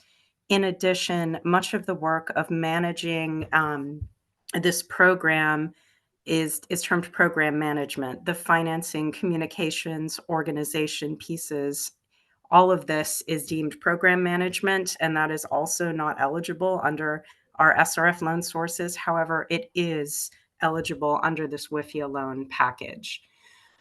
With this WIFIA 1 loan package, the city will have secured approximately $109 million in grants and low interest loans, of which $79 million is remaining. Currently, the city is prioritizing spending the grant funding on consent decree investigative requirements, comprehensive capacity analysis requirements to continue to unlock additional ERUs and to maintain permit compliance. Some other key considerations. What is unique about the WIFIA bonds are that there's a 5-year deferral in repayment. This is an advantage to the city because it allows us to keep our utility rate increases as low as possible. I would also like to note the city has been working on this funding package for 4 years now. And with City Manager Deem's ascension to city manager last fall, he asked us once more to look at an alternative source to the WIFIA, just to be sure that city staff was putting together the best package for the city. And we did learn that the package we've put together with the SRF loans, which have lower interest rates, as well as this suite of WIFIA bonds, which defer repayment for 5 years, the combination allows for the most affordable rates for the Sandy ratepayers. In terms of budget, WIFIA is offering a loan in a maximum amount of $24,738,640 with payments over a 30-year period starting in 2033. Repayment is made from wastewater rate revenues and is included in the rate model.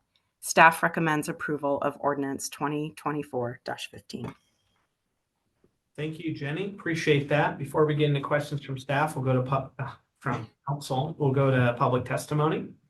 Guidelines for those who wish to speak. Please try to avoid repetition. If someone else has already expressed the same thoughts, it is sufficient to state that you agree with the statements of a previous speaker, even if that's all you say.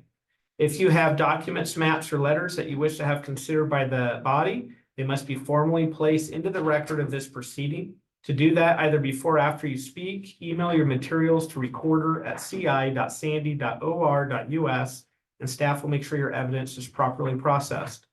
To offer public testimony, to those of you who are joining us in person this evening, to simply raise your hand when it's time to speak. If you're participating online, click the raised hand button and wait to be recognized. And if you're participating via telephone, dial *9 in order to raise your hand and wait to be recognized. I'll call on each person when it's their turn to speak. Each participant will receive up to 3 minutes to testify. The city recorder will let you know when you have 20 seconds remaining. Our council rules do require that each person state your name and address for the record. I'll now call on any testimony for the proposed ordinance. Hey, Mayor, not seeing any raised hands in the room. We'll take a look online. Mayor, I'm not seeing any raised hands. All right, thank you for that. With that, Jenny, I'll call for the staff recap and recommendation. Thank you, Mayor. As stated previously, the city has been working towards securing these WIFIA bond funds for 4 years. This is a crucial part of our Sandy Clean Waters funding package, and staff recommends approval of ordinance 2024-15. Thank you for that, Jenny. Is there a proposal to close the public hearing? Motion. Public hearing. Is there a second? Second. Motion by Councilor Hokanson and a second by Councilor Mayton to close the public hearing. All those in favor signify by saying aye. Aye. Opposed, nays. Motion carries. I will close the public hearing at 7:40 p.m. Discussion, Chris. What's the current treasury rate today, and is now the best time? My only question.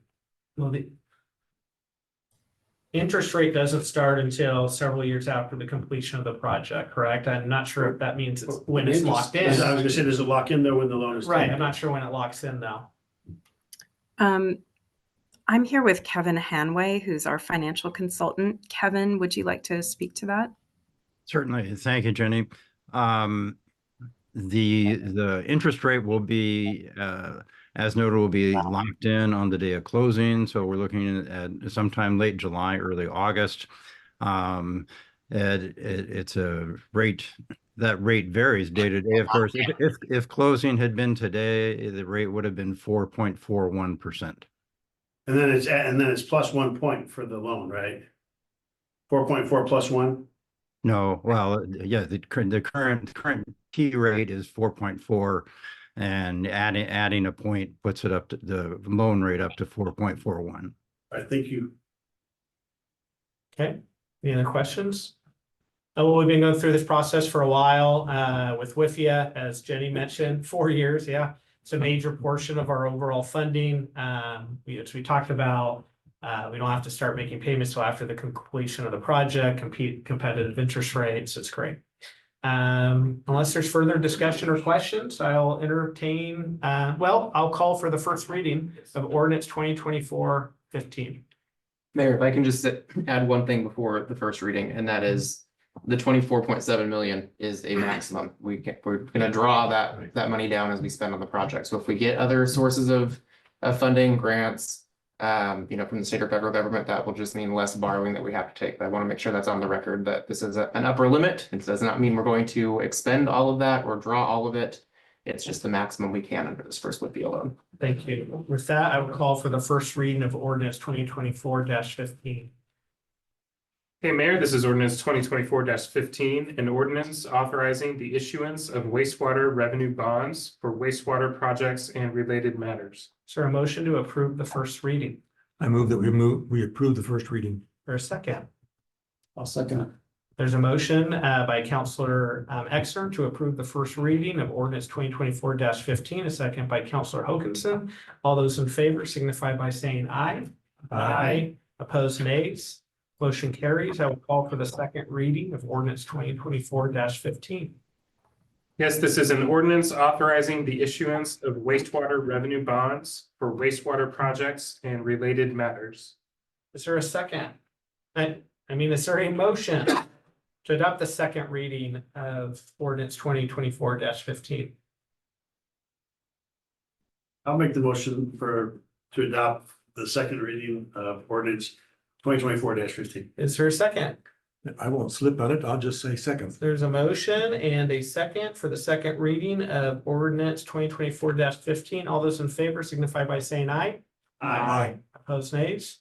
Motion carries. Awesome. Thank you, Jenny. Really appreciate all your work on this. Thank you. All right, with that, let's move ahead to new business. Purchase authorization for a street sweeper for the Public Works Department. This is this one. Is it I'll you? give- Yeah, Jenny, let me give a brief opening and then I'll kick it over to you. Okay. This has been a topic of conversation a handful of times in the past. I think it got brought up in the budget process at one point. In relation to how expensive our consultant who does the street sweeping work has become.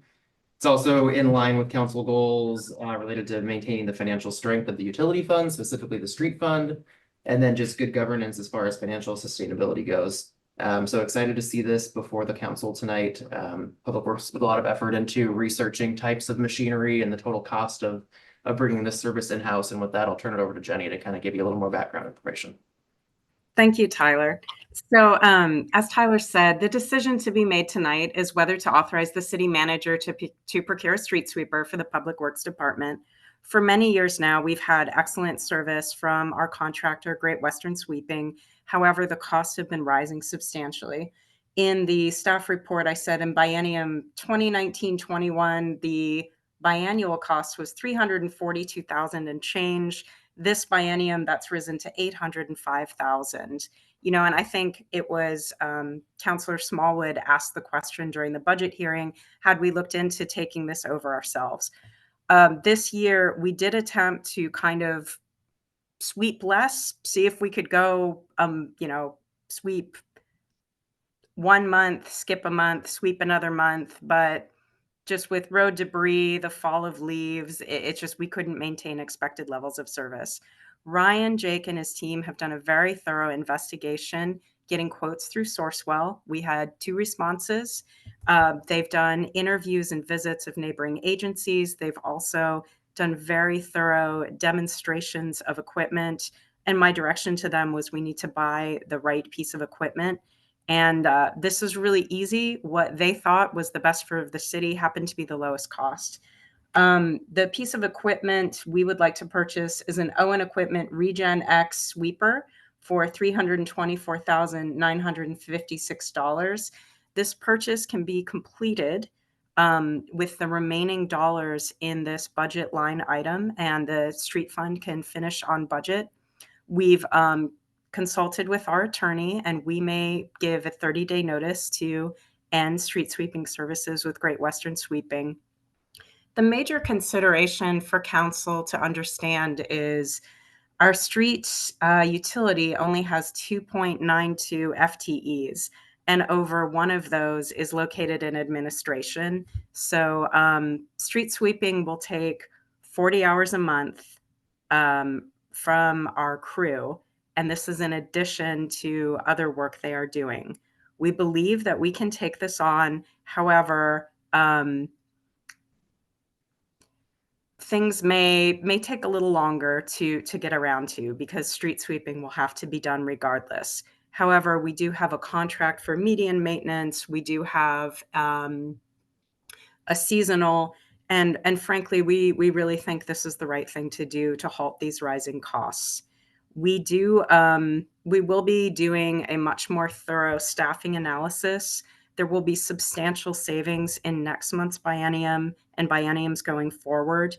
There are expenses with running the street sweeper, parts, disposal. I think what I said, Ryan can correct me, in the range of 75,000 a year. Could be more, could be less. We'll find out. But as a bottom line, even conservatively, if we assumed that we added one FTE completely devoted to the street fund in future bienniums, we would be looking at saving $400,000 a biennium with making this change. And this will go a long way towards stabilizing the street fund and providing additional service to the city of Sandy. So in summary, we recommend that City Council authorize City Manager to procure the Elgin Regen X Street Sweeper from Owen Equipment for the Public Works Department. If so, if this is approved, this is available, and we will take over street sweeping services starting in August of this year. All right, thank you, Jenny. Appreciate that. Is there questions for Jenny, comments, motions? Super fast question, and I'm ready for a motion. So of all of the money you're saving, can some of that go into part-time FTE next budget cycle? That is the intention, and the numbers I presented were conservative numbers, including, the operation, maintenance, disposal of the street sweeping plus an additional FTE. Now, there's arguments that some of this should be split with stormwater, but the additional FTE will just help us keep up with all the things that we need to do running the street I didn't want to highlight that too much because I wanted to avoid an FTE conversation about next biennium, in conjunction with this purchase. But to your point, yes, there will be enough savings to hire. Well, just recognizing that citywide, Yeah, I don't think we probably have a department that doesn't need more people. absolutely. So, yeah. Yeah. And this is kind of an important department. Okay, Chris, then. Jenny, can you tell me what the usage life of that piece of equipment will be? I will defer to Ryan, who happens to be here. Ryan, do you know? Yeah. Regenerative air sweepers, I think they're in the 12 to 15-year range. It's somewhat newer technology as opposed to like an old mechanical sweeper. So regenerative air is a lot better, a lot less particles going out in the air when you're sweeping. So we're looking at a dozen to 15 years, I believe, out of it. I'm just trying to do some depreciation in my head and look at the value over time. So thank you. Thank you, Carl. Yeah, it's a savings of $300,000 or $400,000 every year for 12 years. That ought to take care of some things. So as I understand it, we're only doing one sweep a month with the kerning.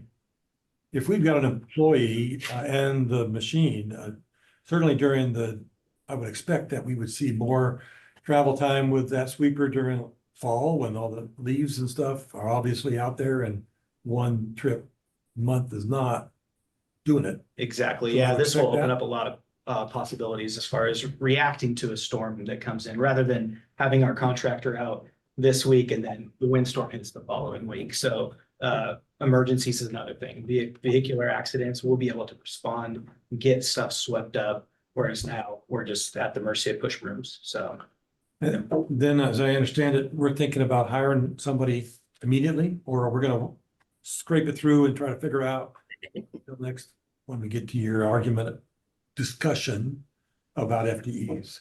No, we're not planning on hiring an FTE this biennium, but I think our city manager didn't want to have this discussion, but it is additional load on a really tiny staff, and we will certainly create room to offset the cost of an FTE or a part of an FTE while continuing to maintain savings. But this is an analysis we would do going into the budget for next year's biennium. Got it. Thank you. Don, well, Kathleen and Don. Just a quick point, to Councilor Mayton's point about depreciation, when we do these big physical assets and we buy them, and we immediately talk about how much money we're gonna save, I want, we need to talk about that replacement plan. So that we're not spending all of that extra saving money, and we don't end up 10 years down the road with a big budget hole, looking at a $2 million, whatever the cost of those dollars. Absolutely. Good point. Good point. Kathleen, you're in the queue too? I just had one more quick Go ahead. question. No, but I had mine all loaded Go ahead, up. Go Kathleen, ahead, go ahead. Chris. Oh, I just lost it. I know, that's Kathleen, you go. okay, all right, okay. So, and this is, I know, Ryan, you guys are gonna figure out how to deal with it, but one of the options that you all listed in your staff report was dumping stuff at the old public works shop. And that kind of concerned me because, somebody in our house tends to kind of like get a bunch of extra soil and then go dumps it in a set section of the yard. And then, pretty soon then I have to go move it, and stuff. And so my concern is just like, we don't go just, start creating these piles of stuff on this land that we've cleaned up. And so I think they used to use like a 40-yard dump or something. That's what they do now or something. And so trying to have it kind of hauled off. I know you talked about the option of recovering some sand, and I know some of that sand can be like mixed with oils, and I don't know if it's contaminated, but so there's additional cost to try to recoup the sand and get the leaves off and all that, and mulch the leaves and all that. I think that's great to be able to do it, but I'm also aware that, that'll cost some money, but I think it's worth it because just trying to get it hauled off somewhere out of Sandy would be the best option possible. Yeah, and speaking to some of our neighbors, Troudale, Canby, we learned a lot from Canby they have a lot of space, so they can do a lot. They sift it down to real small. They do a lot, but Troudale, they just haul it off. So I think we'll be somewhere in between. We'll try to find a happy medium to fit our needs and our capabilities with our staffing also. That's the big unknown is just how much is material handling gonna really. Well, I mean, So. yeah, and then I thought you said there was really, once you purchase this, that would be kind of the budget being balanced. And what I was gonna say is if there is room to bring on a half FTE or whatever, now by the savings, that's something that we could entertain at the next meeting or something like that, because I think, again, having the manpower with the equipment is, instead of having to wait another year would be something that to just help it go successful. No. All right, Chris, and then we'll do a motion. I'm ready for the motion, but I have a procedural question about it. Do we need to have an NTE in the motion itself? Because it doesn't have a value. It just says to approve the purchase. It doesn't give an amount. And I don't know if we need to do that or not. I don't believe we need to do not exceed. You can certainly do one. The quote that we have is $324,956. I believe that's on hand Still and valid, yeah. ready to go. So if you were to, Do 330,000. Not to exceed 330,000. Yeah. I have a motion. Let's do it. I move to authorize the city manager to procure an Elgin Region X street sweeper from Owen Equipment Company for the Public Works Department, not to exceed $330,000. Is there a second? I'll second it. The motion by Counselor Mayton and a second by Counselor Walker. All those in favor signify by saying aye. Aye. Opposed, nays. Motion carries. All right, thank you. Thank you everyone for your work on that. Thank you. All right, moving ahead, report from the city manager. Tyler. Thank you, Mayor. I'm going to invite Chief Yamashita up here briefly. We had planned on having a couple people in attendance this evening from the Sandy Trash Force. Yeah. Who didn't make it, but I wanted to give Chief an opportunity to talk about some of the work that they've done around town lately and give them a thank you. Yeah, so the Sandy Trash Force is a group of people that have taken it upon themselves to help us out with cleaning. And they went to the forested area behind the cinema and cleaned up a homeless camp for us. And removed some debris that they thought might be fire related. So they took care of that for us. And they want to continue to work with us, the city. And some pictures I think that you have of the work that they've been doing for us. And they got their wires crossed about being here tonight. But I wanted to make sure that you were aware that they were out there trying to give us a hand with that. Well, that's awesome, Yeah. and we should think of ways to recognize them. I know this is one of those ways we're doing that. And then they are coordinating. There's law enforcement walkthroughs and stuff, maybe. Yeah, they've been coordinating with Officer Moody. Okay, Mhm. good, I'm looking for volunteers, by the way. awesome. Excellent. Excellent. Yeah, thank you for that. Why don't you just update. stay here for just a Appreciate it. minute? Okay. I'm gonna do a little bit of a police show. I've got a couple other items that are in coordination with the police department. So earlier today, around 5 p.m., they did a coordinated sting We're operation. still working on it. Still working on it right Yeah. now. With some shoplifting at Fred Meyer.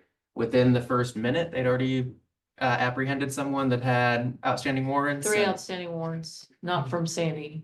So just a head nod to some good police work that's happening and Excellent. getting Yeah. some of those problematic individuals out of the store and holding them accountable. Thank Mm-hmm. you for that. Do you have any They'll be- idea how prevalent that is there? or So they probably have some every day, so How shopping. many minutes were you there? Yeah. 1 minute. Yeah, that's.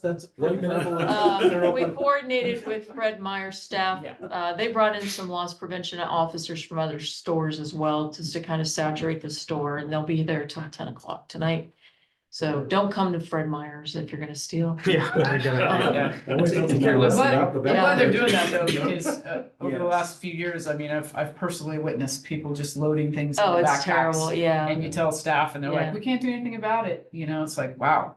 Yeah. So, Well, Fred Meyer's has a more robust policy than Safeway. Safeway is unfortunately, they're hands off. They're not allowed to do anything. it's unfortunate. And then the other thing that we're doing is, I think back in 2012 or 2015, I wrote some city ordinances because the ORS wasn't sufficient for prosecuting some of these issues.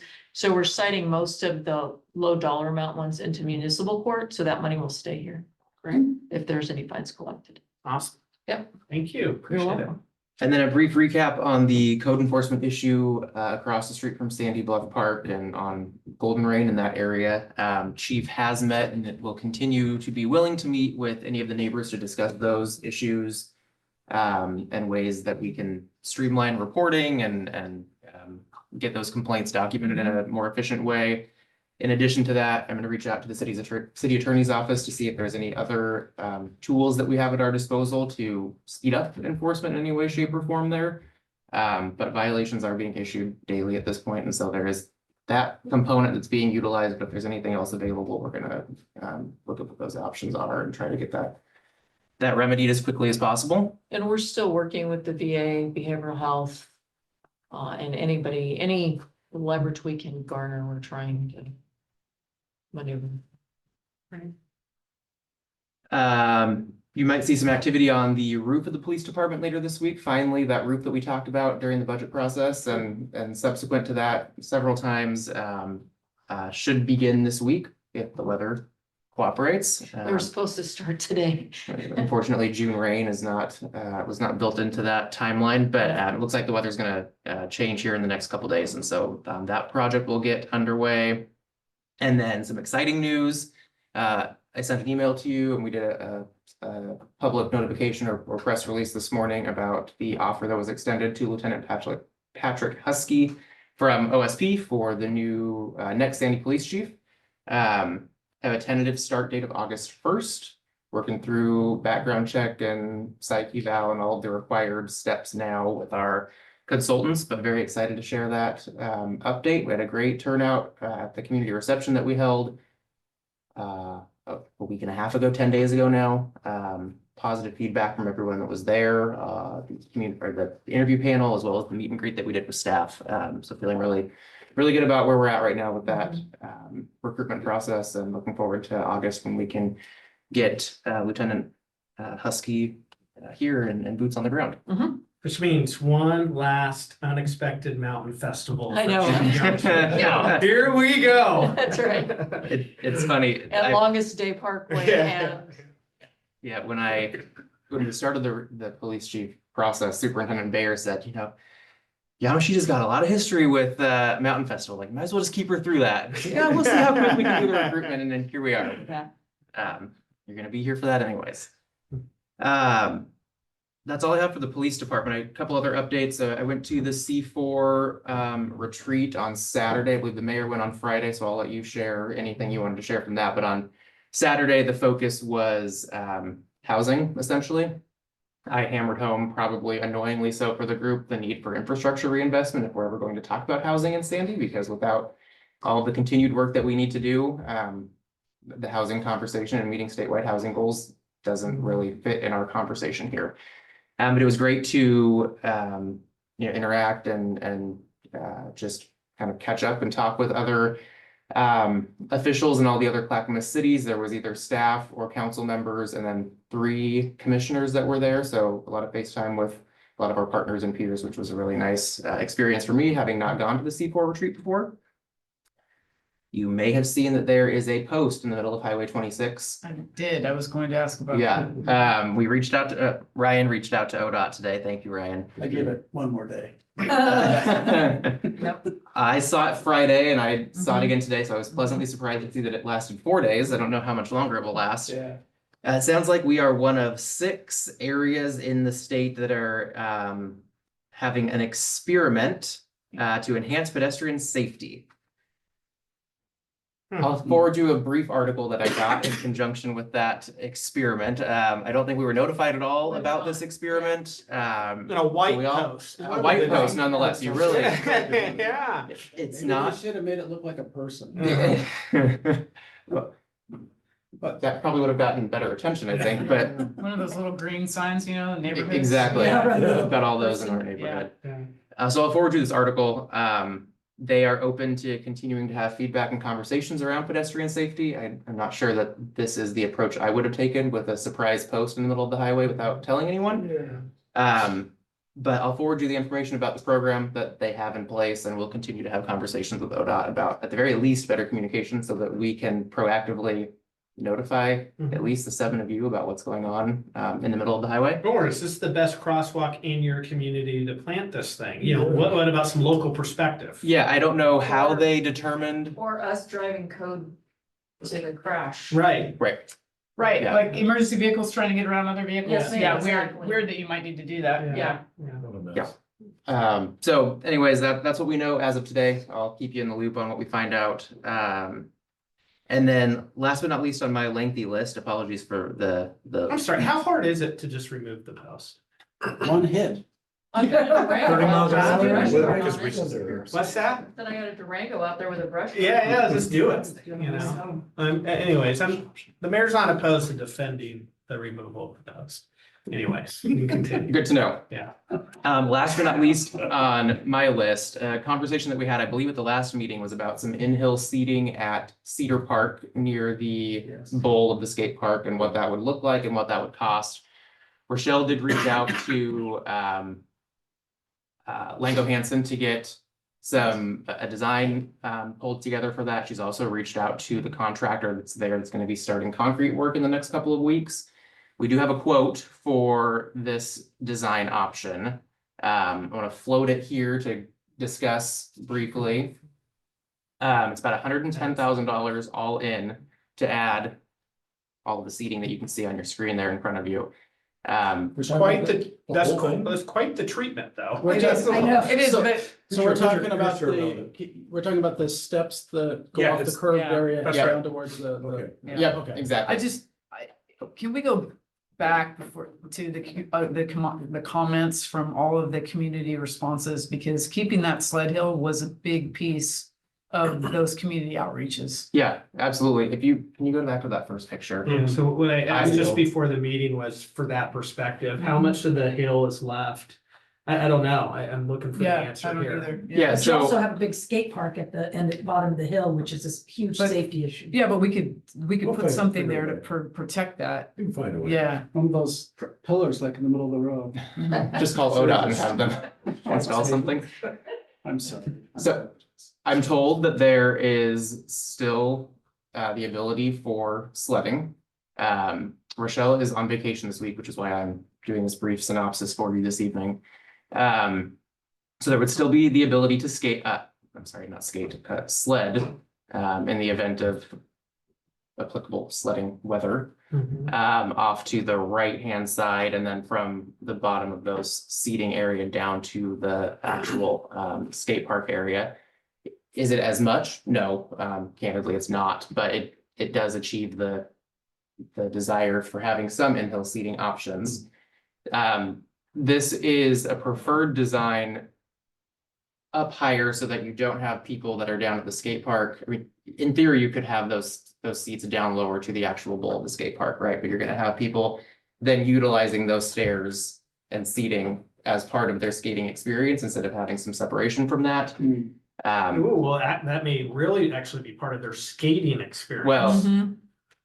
and The steps. does that then? And I'm not a skater. I don't, some skater. may I'm not a laugh at me skater saying either, that, I don't know, but- but I think that was one of the concerns about having it closer to is not having some defined space between. I mean, it was like grass, you know, a little retaining wall, grass. I mean, it wasn't, yeah, Yeah. that's all I was thinking, was not this, but, you know. Yeah. It's This like would Pioneer be, Courthouse Square. Yeah. you know, this would invite that more skate use, but. Well, one of the concerns about this grass retaining wall is then the upkeep and maintenance associated with that. A lot more manpower involved in the mowing and taking care of that lawn because of those divisions that are created in that way. Right, yeah. So this was from the architectural landscape architect's perspective, the best bang for your buck as far as getting something that adds seating to the area without increasing the ongoing maintenance of the grass and the natural area that's there.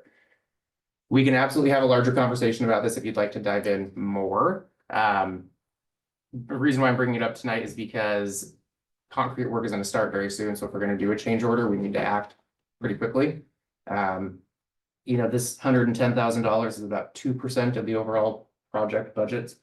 Relatively small in terms of the overall scope of the Cedar Park work that's being. It's still more money though. It's still more money. Do you have another option? You said, it says option one. This was the preferred options. The other two options are what I, you can scroll down, Jeff, if you want, have had talked about here briefly before. So those seats that are, you know, really tucked in tight to the skate park and the potential concerns that causes. And then the third one was Counselor Walker, more in line with what you were talking about, but the maintenance and upkeep of that I don't like that at all. becomes very problematic for the staff that are maintaining that work or maintaining that site. I'm just one voice, but I don't have any interest in it. And then, over there by the slide and all that, I mean, though, all that whole hillside from the bunker building down is a huge hillside that will be open for sledding, right? Yeah, I mean, Well, kids will use whatever they use, I Well, I mean, guess. There will be a hill there. there Yeah. is It's a natural slope there Yeah, that could that's be a used, pretty yeah. big hill and. So I mean, I think yeah. the concern about sledding, I think there's still gonna be ample sledding space at this site. Mhm. I mean, you guys are all familiar with the grade and the topography over there. It's not relatively flat at all, so there's gonna be plenty of room to sled still. What is Parks, what's Michelle's opinion on this? And her concern was the added maintenance component if we were. Preferred option, is she like, I think we should do this would be great, or is she like, you know, whatever the council wants? Where's she at? Here, what I does she think advocate for? if she was here, she would advocate for option one if we were gonna do seating. It is the, I didn't quite answer the question. Does she think? She's asking, does she want seating? yeah, I mean, I think she understands the desire to have seating. I don't know if there is a position one way or the other. So she- I mean, it is a relatively steep slope. I think we all sort of talked about that. It's a 4-1. Is that what I remember? I don't have enough. 1 to 4. So it's 1 to 4. So, you know, you're not gonna be, Yeah, 1 foot over, 1 foot down. yeah, thank you. You're not gonna have, you know, a lovely flat picnic or, you know, a place to sit your toddler down and give them a snack or whatever if you're sitting in that area. So, So if we wanted to do this, how do we pay for it? well, great question. It's within the urban renewal district, right? So you could allocate another $100,000 of urban renewal funds for this. The council also has your contingency of $500,000. It's in the council budget that, you know, you could allocate $100,000 towards that. I'm not proposing a recommendation on where to pull those funds from. I was more seeking, is there consensus around moving forward with this? If so, we can absolutely, I can give you a. How are we looking at the overall project budget and its existing contingencies relative to where we are in the firming those up? We The don't know what's contingency- gonna be extra. The contingency is very tight. This would not fit in the existing contingencies of the project.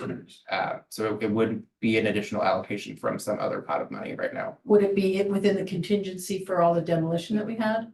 Given that we did the soft surface stuff? Yeah, so there was savings in the demolition. There was a couple other change orders that already had taken place. I think we added the lighting along the pathway. This was several months ago, so forgive me for not remembering this. Yes, thank you. So the cars or a maintenance vehicle could drive on the path.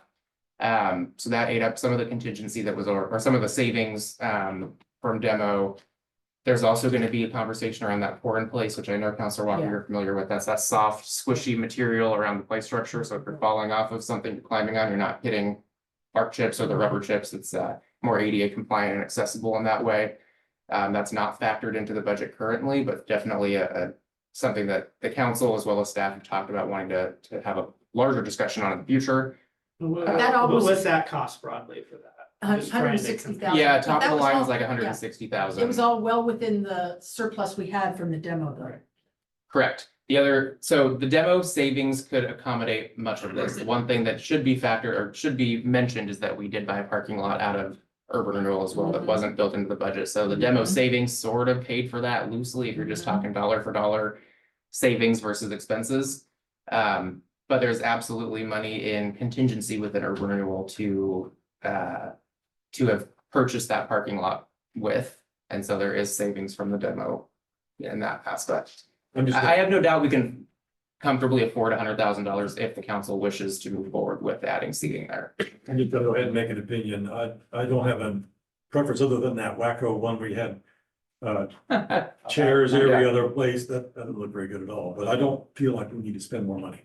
Keep it within the savings, within the budget and do what you need to. I'll let the advisory committee work on that, but no more money. Mike, What does that mean? No more money means no seating.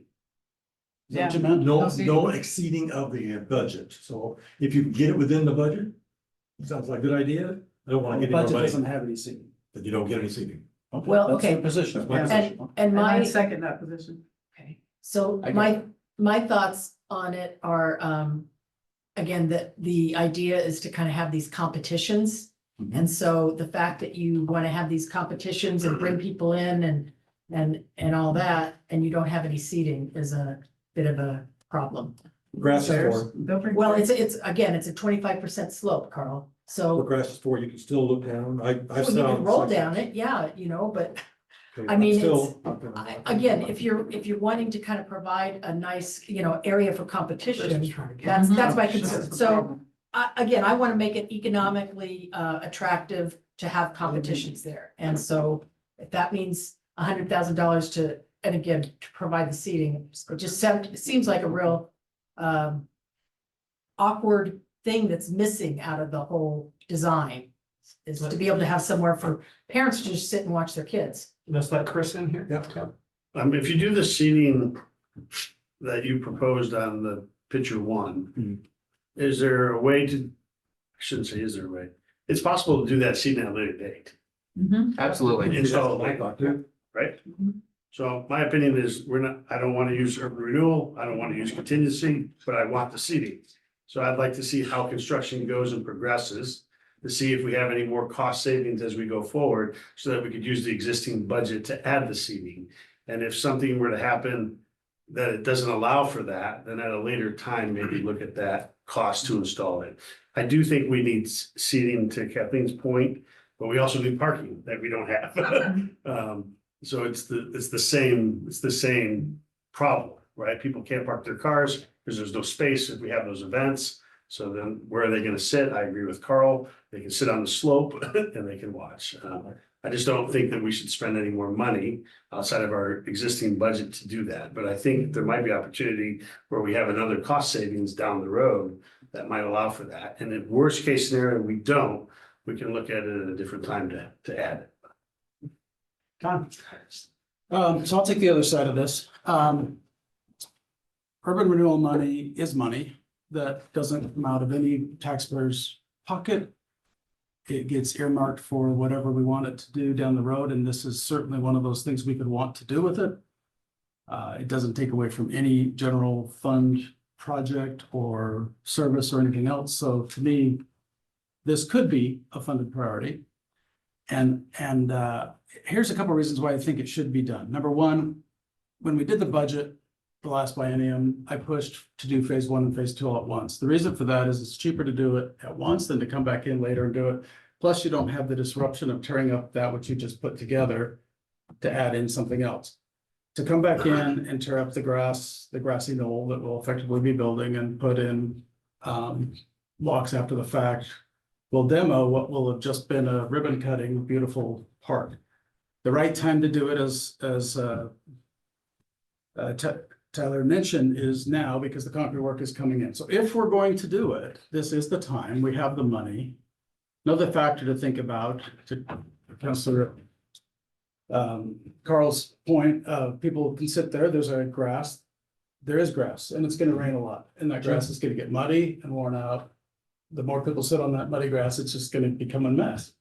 So as I'm thinking about that messy factor, this seems like the right thing to do.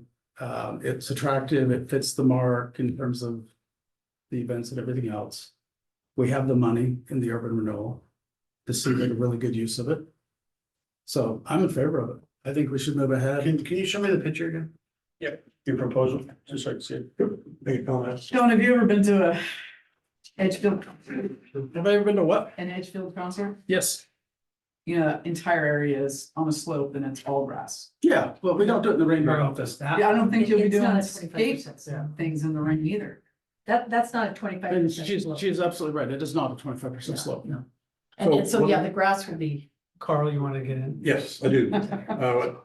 Going to the urban renewal dollars, I agree, we've got dollars there, but we have talked again and again about nickel and diamond that puppy down to nothing, and I think we can put a budget together. I'm actually okay with putting in the seats for an urban renewal, but let's talk about it before we just say, let's throw another $100,000. Well, this isn't a decision. We'd have to go to urban renewal and have a meeting. Exactly. But we have to give direction. At this point, I think we should not. And if you guys in the advisory committee can find the dollars, just like Chris was talking about. Yeah. I found them, urban renewal. Go after the existing budget. I am all for that. I think you guys. can find it if you can. Well, where I view us at Mm. is I view a pretty split council right now. Where we really couldn't give you a majority direction. What I would ask for you to do is to have a conversation with Councilor Sheldon about this project and get a pulse for where he's at on it. Sure. And I will also follow up, and that conversation with Counselor Sheldon will help me determine whether or not I want to put it on the agenda for an urban renewal board meeting. Can you go back to that picture real quick, the second or third picture, the one that was all goofy? Yeah. I mean, I get the whole idea about maintenance, but I mean, having that go all willy-nilly rather than having, you know, a series of, flat that you can get a lawnmower over. You're gonna have to mow that anyways. It's, Yeah, but it's gonna be a hand lawnmower, not a. I'm assuming. I mean, no, if you do, wide ones, I mean, Yeah, wide enough that you. you know, can if get you're through doing that. It just seems yeah. an illogical use of that. Can you go even higher for me or no? I Like, don't I'm think having a we hard time have figuring out what your those. line of sight is of the pump track, for example. Yeah, I don't have a higher view. I mean, I think There was Well, that one here. helps. Yeah, see this, That helps. yeah, so Yeah. there's the pump Yeah. track and the. Yeah. And then how much space, like it almost looks like there's the end of this walkway that's kind of fenced, is there something to put a table or something? What am I looking at Yeah, there? thanks, Mayor. And Ryan just mentioned this to me too. That's an ADA viewing area that I don't believe is in the existing design. And so that would be part of that $110,000 I was talking about. There would be a better viewing venue for ADA purposes. Interesting. And then from this angle, we're at options, we're at that option 3. Yeah. Yeah, well, I like the direction I gave for it. Yeah, I think that's great. Normally I wouldn't spring something like this on you, but we got the numbers back on Friday and we have concrete work that's about to start. So I wanted to at least gauge if there was a rallying, yes, let's move forward, or a no, thank you. So we've got some split council here, but we'll bring it back or I'll check with you, Mayor, and determine. And it may not be a back or renewal, not. maybe another, We'll all maybe back come in front of together this eventually on council, something. that would help. Yeah. Yep. But thank you. That's all I have this evening. And I think when we do come back together, we mentioned 2 or 3 other change. I think we need to talk about the final total. Yeah. That's it for this project. Absolutely. All right, that's your report. Thank you, sir. We're now to committee and council reports. Don, we'll let you kick us off. All right, first, let's, are we doing fireworks this year? Yes. It's on Facebook. Yep. Yes. We are doing I thought I'd fireworks. hear something, maybe, in your report. We're doing fireworks this year. Thank you, Clackamas County Bank, as always, for being a wonderful partner and sponsor for that event. We greatly appreciate it. Excellent. Let's see, next one, the red light running thing, I guess, hit a new low this week with the big accident. But there was a suggestion on the page to leave the truck out there as a warning. I kind of liked that to some degree, but so is. Okay, the reason I mentioned this, follow up on whether we're getting speed signs and speed limit signs and things, we need to be more proactive about enforcing and making sure people are aware of when they're engaging in unsafe behavior, whether it's through signage or blinking lights or radar. Just want to make sure we're following up on that. Yeah, can I give you a quick update on that Sure. since you brought it up? So I think I mentioned cost for installing some of those speed radar signs. That's easily absorbable within the budget. We're reaching out to our traffic engineer to see if they have any sort of recommended or preferred areas where they think it would be most effective to have those signs installed. Depending on what feedback we get from there, then I'll bring that back to council to determine if you have any. We'd like it here instead, or we want it over here instead.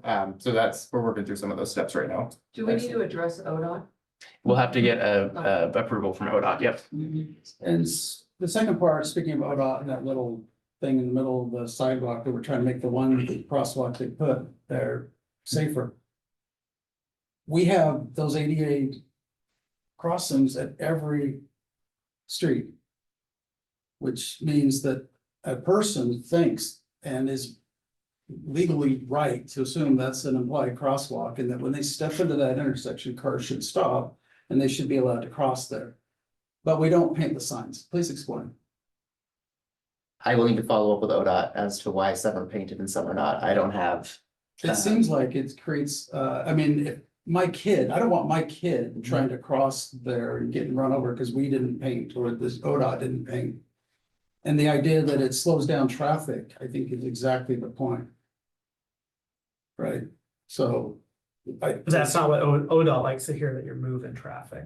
Well, right, but I mean, safety. in this They'll listen particular to safety. case, you know, slowing down traffic is probably appropriate here. My opinion on that one. Love to do base camp stickers. I don't know if you guys saw some over there, but I'm gonna put them all over the monitor here in places. I do. I'll take my favorite color. I didn't go into the new parking lot, but I looked to see if there were signs. Did the signs get put up yet? Are they big? Are they little? They're just your normal, like, 12 by 18. 12 by 18 signs. Are those up now? There. Okay. Where are they? What I are the was signs? thinking In the more of parking lot. a sign as you're going into the parking lot that said, this is a city parking lot. They're hard to see. Okay. That we don't. I did not, yeah. We do not have that yet, but we can You made a easily. sign the size of the little handicaps parking. Yeah, to put when someone's parking in a Okay, space. so I was yeah. thinking a little more. Visible for- Maybe, I don't know, maybe that's appropriate or not. Because there was that change of ownership there, and I think it's good to communicate that it was a change of ownership. Sorry, a lot of things tonight. Very interesting testimony this evening. I do want to say thank you for when we get testimony that I'm not aware of, or comments that come through the website or whatever about strange events that don't make any sense to me. I do appreciate, Tyler, when you send out here's what's going on with that, here's what it means, here's the backstory. It lets me know it's been dealt with. I look forward to one for tonight's. As do I. Okay. Excellent. I'm sure it's easily explained. They usually are, but it's just nice to have that close the loop. So that when I sit here and I say thank you for coming in, and I feel like I need to do something.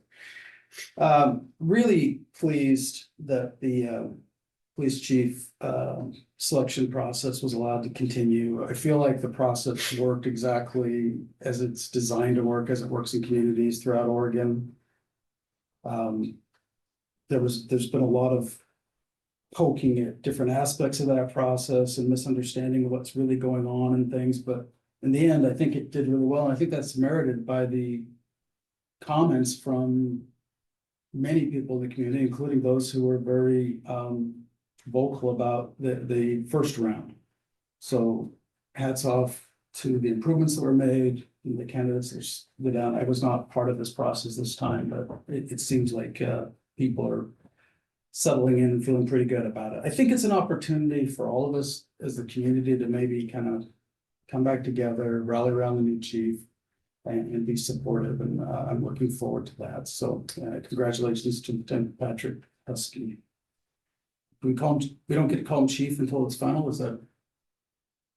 I called him Pat on Friday, so you know. I almost called him chief-elect. Yeah. I'm like, no, it's not. You know, I chose to stick with Lieutenant Husky this evening since that's his current title. That's it for me. So thank you very much. Thanks. Carl. I'm gonna tag on a little bit with what Don is talking. I was involved in the police chief interviews, as was Chris and interim chief. I don't really want to call her the chief. Pro-tem or whatever.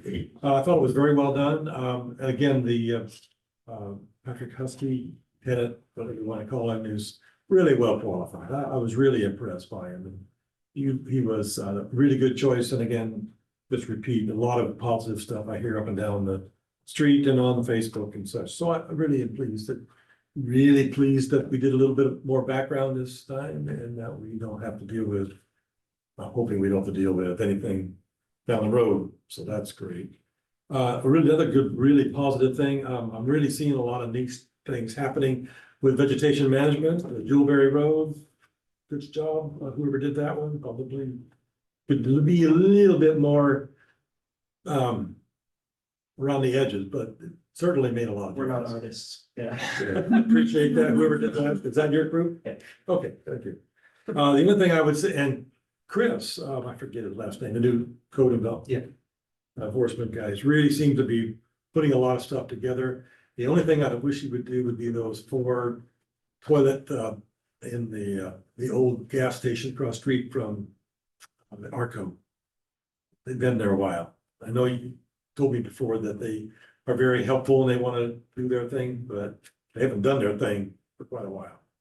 Yeah, the last update I got on that site, was that they don't have immediate plans to reopen it, so it's really just a matter of keeping it secure and as compliant with the code as possible, but I'll have Chris double check and make sure there's nothing that's Surely there's something needing in to the be code, remedied. hang them, or I don't know, hang a bunch of lights over them or something for the mountain festival. I don't, it just seems kind of strange. Oh, and then going back to signs, I tag on to the Don signs thing. Driving down at least Proctor, there's a lot of vegetation along some of our 25-mile speed limit signs. Like, it just seems like there's trying to crowd over and get really close. It might be a good time to do some trimming.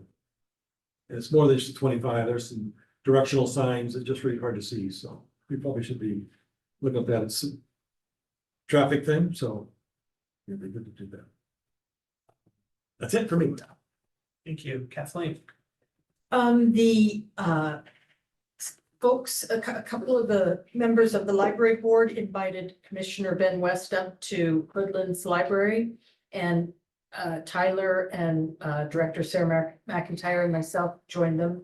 and talked about the opportunities for the coverage of the Hoodland rent that would help out, give the budget a little bit more operational funds. And there was a lot of good questions he asked, and then they had a meeting last Thursday that I haven't heard the results of. Do you, maybe, I have not watched the video. I haven't either. I was gonna So say. I can tell you what I've loosely heard, which is that it doesn't sound like there's a majority in favor of that request, but there was no vote made. And like I said, I haven't watched it, so I don't know Yeah. officially what that So outcome. I'll decision watch is. it and follow up with folks and find out. The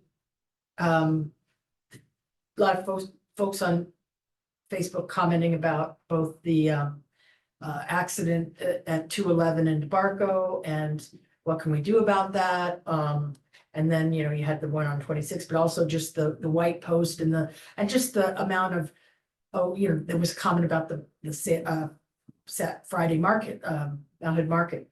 And the fact that, you know, it's challenging and crosswalks and I know that every crosswalk is, you know, whether it's marked or not. And I know that also, and I would defer to Ryan, but I don't believe that the standard is that every crosswalk gets white stripes. It's like, if there's a light there, you know, there's certain criteria. So I think that's, you know, an answer. You know, I think our streets would kind of look like a zebra because, you know, we have so many intersections there downtown. But, you know, there is, for me, from where I look at it, you know, I want to see more enforcement, traffic enforcement. And I want to see some cameras, you know, the ticket issuing cameras. There was an article in Washington Post this week about, they put, you know, somewhere in DC or something, they put up a bunch of cameras issuing tickets and the traffic violations dropped by like 90%. And so I think that would really be helpful to get a handle on our problems on downtown to make it safer. You know, we can't, you know, we're not gonna have $900 million for a bypass, but we can certainly, Yeah. you know, keep Those street, tickets in. you know, but, you know, we can probably try to get some traffic cameras in there just to get them slowed down through our town, because that's really critical. And enforcement is also important, but we can't be there all the time. So I think that, that's, you know, and then just with the 211 DeBarco, I think the speed limit, reducing the speed limit there would really be helpful. Again, you know, my perception is that, you know, where I live on Bluff Road, you know, if it's 25, they go 35, if it's 35, they go 45 or more, you know, and if it's 45, they're just 60. So reducing speed limits around town would really be helpful to kind of take care of some of these issues. I got a report of some homeless in Mining Park behind over there on the southeast corner. And I gave them the My Sandy app. And so just hoping somebody's out there patrolling in the evening when they're probably likely there. The last thing I'd say is that, again, echoing, Counselor Exner about, Chris Riley, right? Oh, yeah, right. Really, Ri- yeah. Riley doing a great job. You know, there's just, honestly, there's just so much backlog of things that he's inheriting a lot of stuff that just was never taken care of.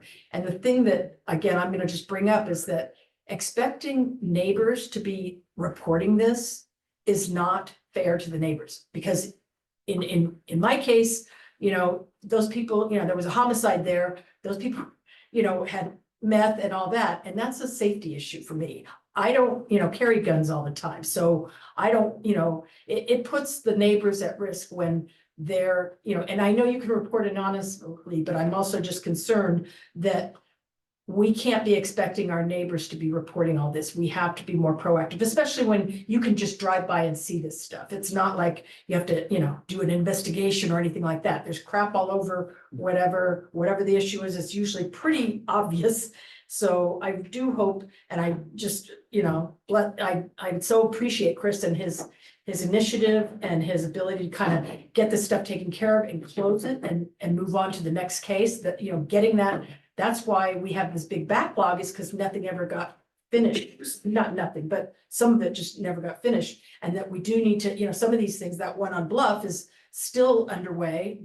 You know, I mean, it's been, you know, months that they've been cleaning that stuff out. They pulled out at least 5 cars and 2 boats, and there's still looks like a ton of stuff there. So just trying to get on this stuff a lot sooner and not let it build up. But I appreciate his efforts so much, and I also appreciate the work that all the departments are doing together to try to deal with when you're dealing with extraneous circumstances of the situation. So appreciate all that teamwork. It really helps. Can I ask you a follow-up question? The homeless or camp mentioned the High Minded Park that you noted. When did that report make its way to you? It Was was that last this week? weekend. I'll look it up on my phone. Okay, because we had one report that the mayor had forwarded us. That one has been That's already remedied. been cleaned up. Okay, Yeah. trying to figure out if there was one or two Yeah. issues, so. And I think just continuing to advertise My Sandy app for those kind of things. And I did suggest to Jeff that is that there's no, reporting a homeless thing as one of the options. I was like, well, do I do it to parks or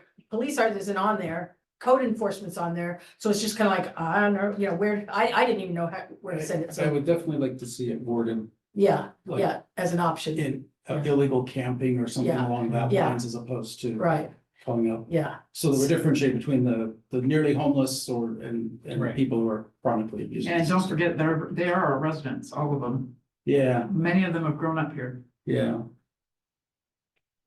That's all I have. Thank you. Thank you. Lori. Longest Day Parkway is Thursday, right? That's right.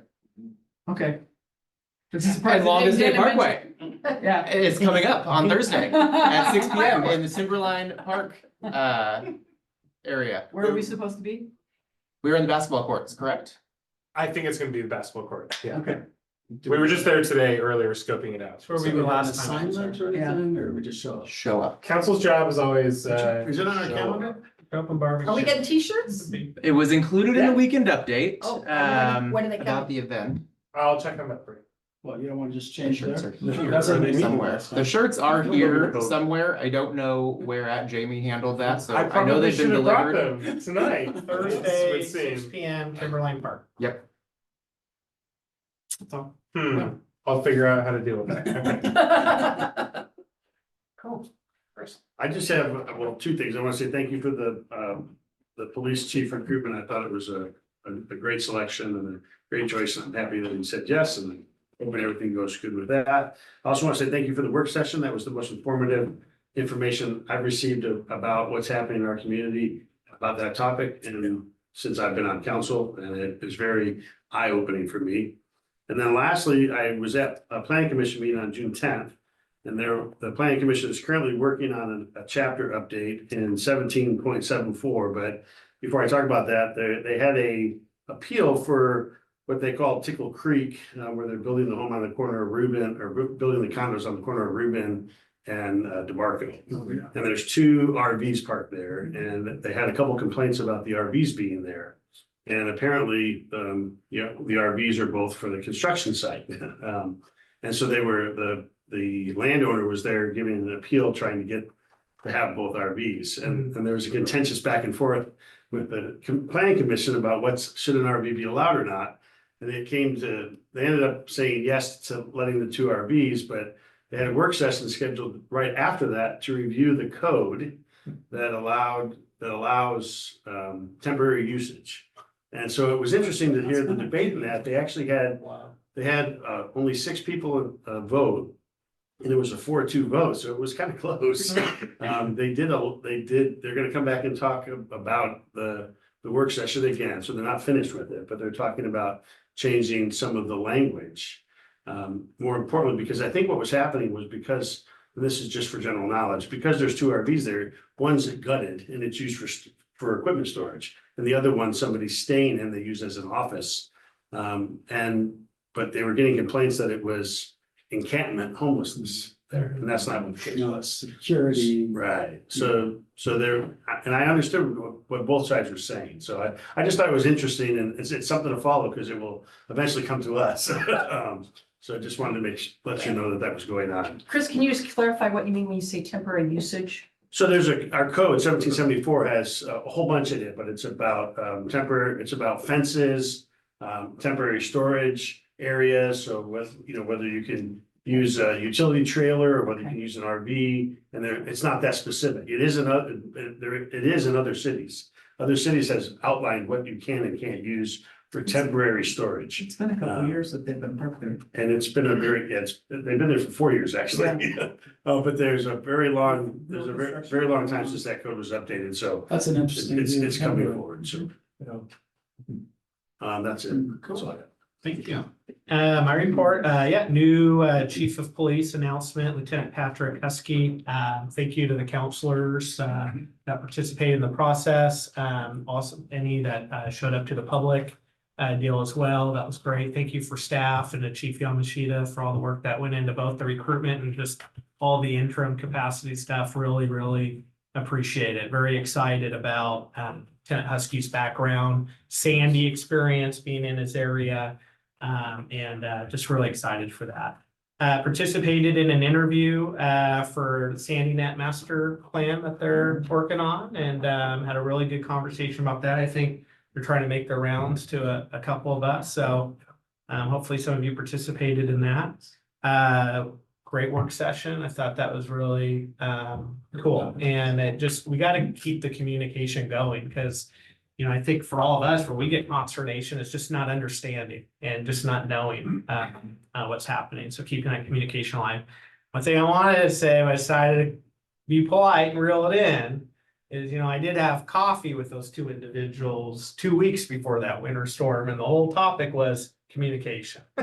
So the idea that we came out of that, it kind of hurt my feelings that he was talking to Oregon City so much. We just had coffee 2 weeks ago before. You didn't have the beer. Maybe he didn't recognize me, but so there's work to be done there, right? Had an opportunity to be on Coin this morning. I only bring that up to say because it's fun reporting on all the good stuff going on at Sandy. From the chief hire to the Longest Day Parkway coming up on Thursday, Sandy Mountain Festivals coming up, Ant Farm opening up their youth services, talking about base camp. It's a lot of really cool stuff going on in Sandy. It's always fun to promote that. And then my half of the C4 retreat on Friday was a little transportation focused. It's funny because it's like, we all agree we need more transportation. Yeah. And then you spend all day talking about like where the revenue is going to come from. And they made it very clear, like everything's on the board, to find ways to get money from additional fees and those kinds of things to payroll taxes. The only input I gave, because I don't think we need any more of that stuff with the cost of living the way it's going. But this gas tax stuff needs to be revisited a little bit. I think it's not equitable.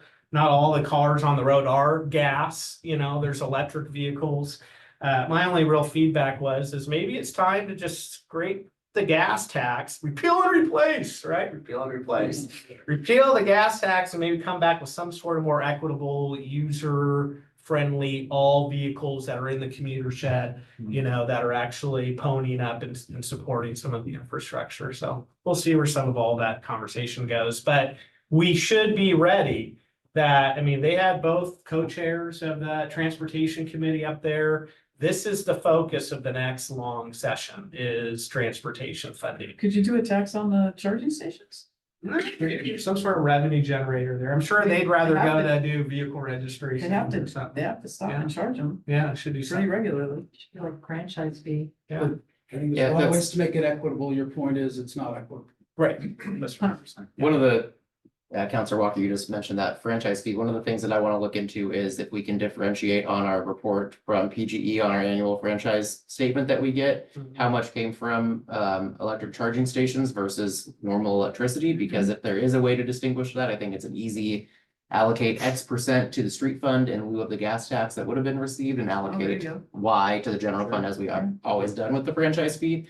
So it's on my list of things to follow up to see if we can get that sort of breakdown. Just so you know, people like me charge at home. So, Same. yeah, you get nothing. So We've got a whole row of people with electric vehicles that aren't paying our fair share right now. And I want to say one last thing about DeBarco 211. My whole family sees just the physical reaction on me when there's something on there. As a council body, it's our responsibility. This is our stretch of road. And I think I probably speak for everyone up here. man, we feel these incidents and these accidents as if they're one of our family members that are in there. Well, maybe not as one of our family, but we care. It's gotta be prioritized, and before we start building new roads and doing all these neat things, we have to return and address that stretch of road and Didn't do something to we make it more actually safe. fund it in this biennium, the study? The study part, The study part, and then we've also adopted the traffic impact fee. I think that's the correct title. So there was two developments that I can think of offhand that had a component that needed to be contributed to the street fund for improvements there. So we've made some steps to that, but I can get you guys an update on please do. on what we Yeah. where we're at currently and where we need to go still. That'd be great. Thank you. With that, let's go home. Thank you, everybody.